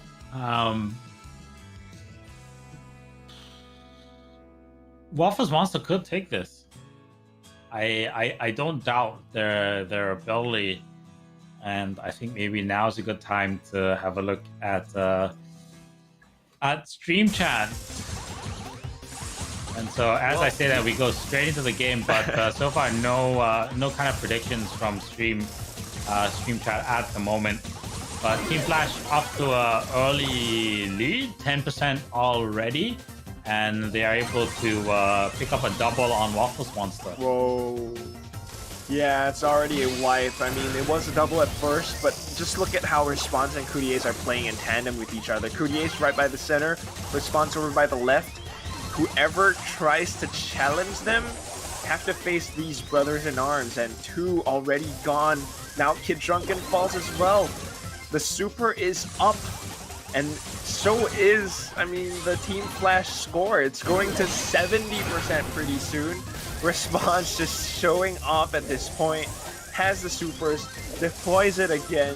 It's just a matter of time before he gets the next one. Can Japan Man counter this? Tries to push in forward, uses his own super to create some form of space, but the rest of his team cannot back it up. They try, but to no avail. And of course, it's an easy 100% to 0. Team Flash taking away round number 1 on this final map. Match point now. This could go either way.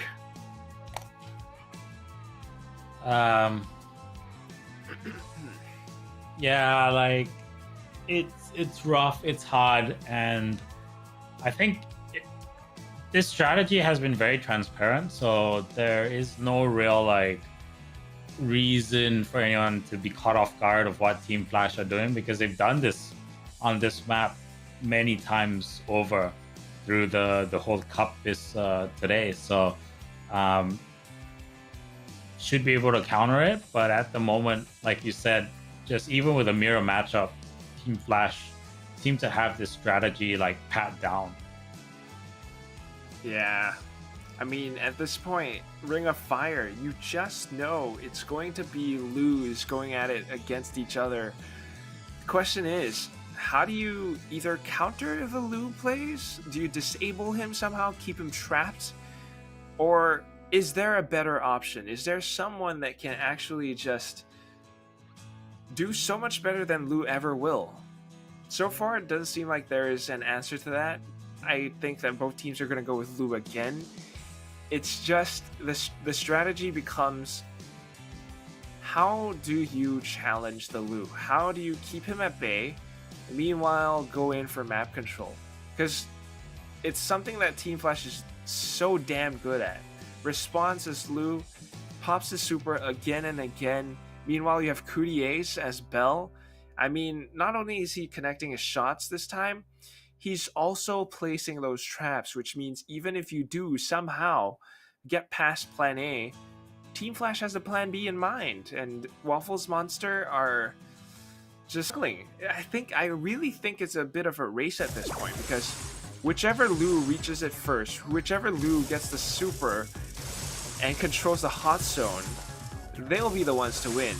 So this is the exact same mirror matchup, and it seems like Waffles Monster this time around respecting Courier so much, they're letting him get it up to 15%. Not what you want to have happen, and of course they pay. No Pink dies. Now Kid Drunken follows. Japan Man struggling to stay alive. 10 points of health. Now he's gone. What do you think is going to happen for the rest of the game, Phil?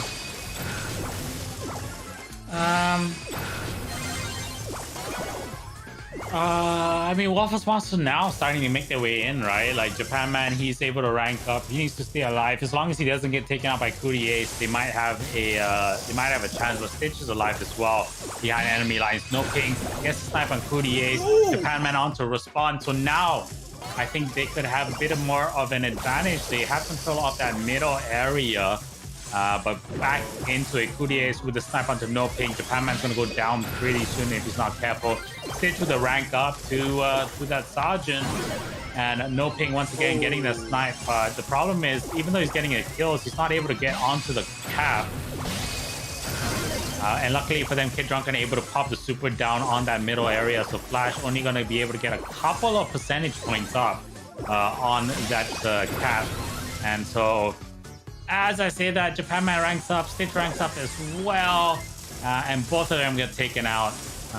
But as I was talking about that, Courier is adding a couple more cap points to that lead. Waffles Monster now pushing very aggressively in the middle.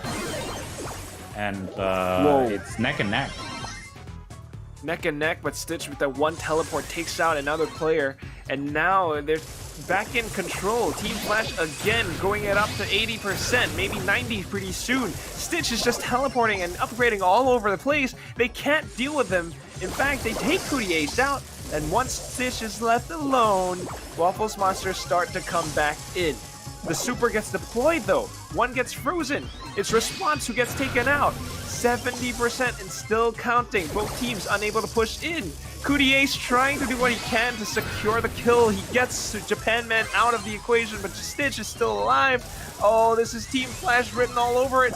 They're sticking the point. Response trying to keep them at bay, and he will.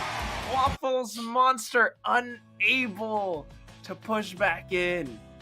And just like that, Team Flash are crowned your grand champions again of the Brawl Stars Singapore Community Rumble. Just like how it all started back last year, I think around the same month also. And now it's Team Flash all over again. Yeah, so if we trace that journey, Team Flash dropped Waffles Monster early on.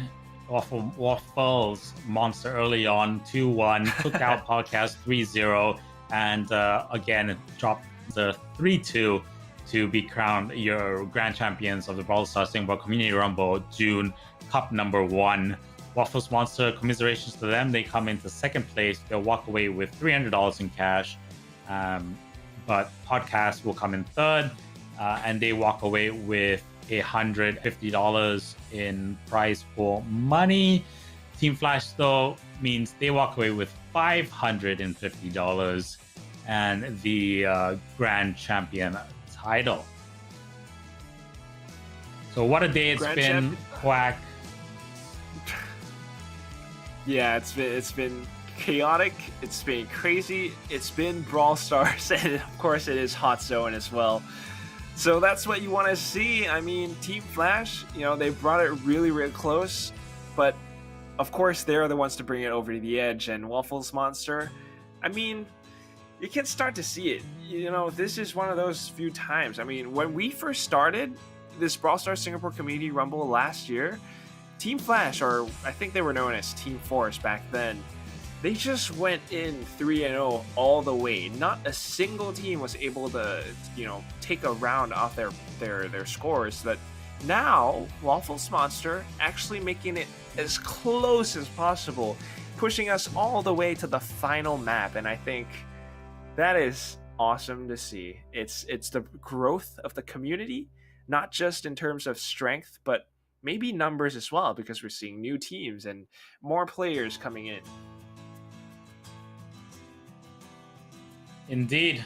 And I think that's going to be it. The only other thing we have before we wrap up is, I guess, a quick shout out on the social. So, Quack, where can people find you? Thank you.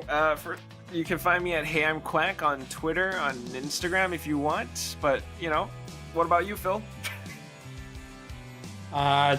Predominantly DeathAdderSG on Facebook. So, facebook.com/DeathAdderSG. And that's about it. I'm on Twitch as well, but I haven't really done anything with that just yet. And I think that's about it. Other than that, it's been a great day. Hope you guys have a great rest of your weekend. We'll see you next week with Cup number 2. It is going to be Hot Zone again, of course. So join the ESL Asia Brawl Stars community Discord. And once again, a big shout out to ESL Asia as well as Supercell for making this possible. Thank you for tuning in.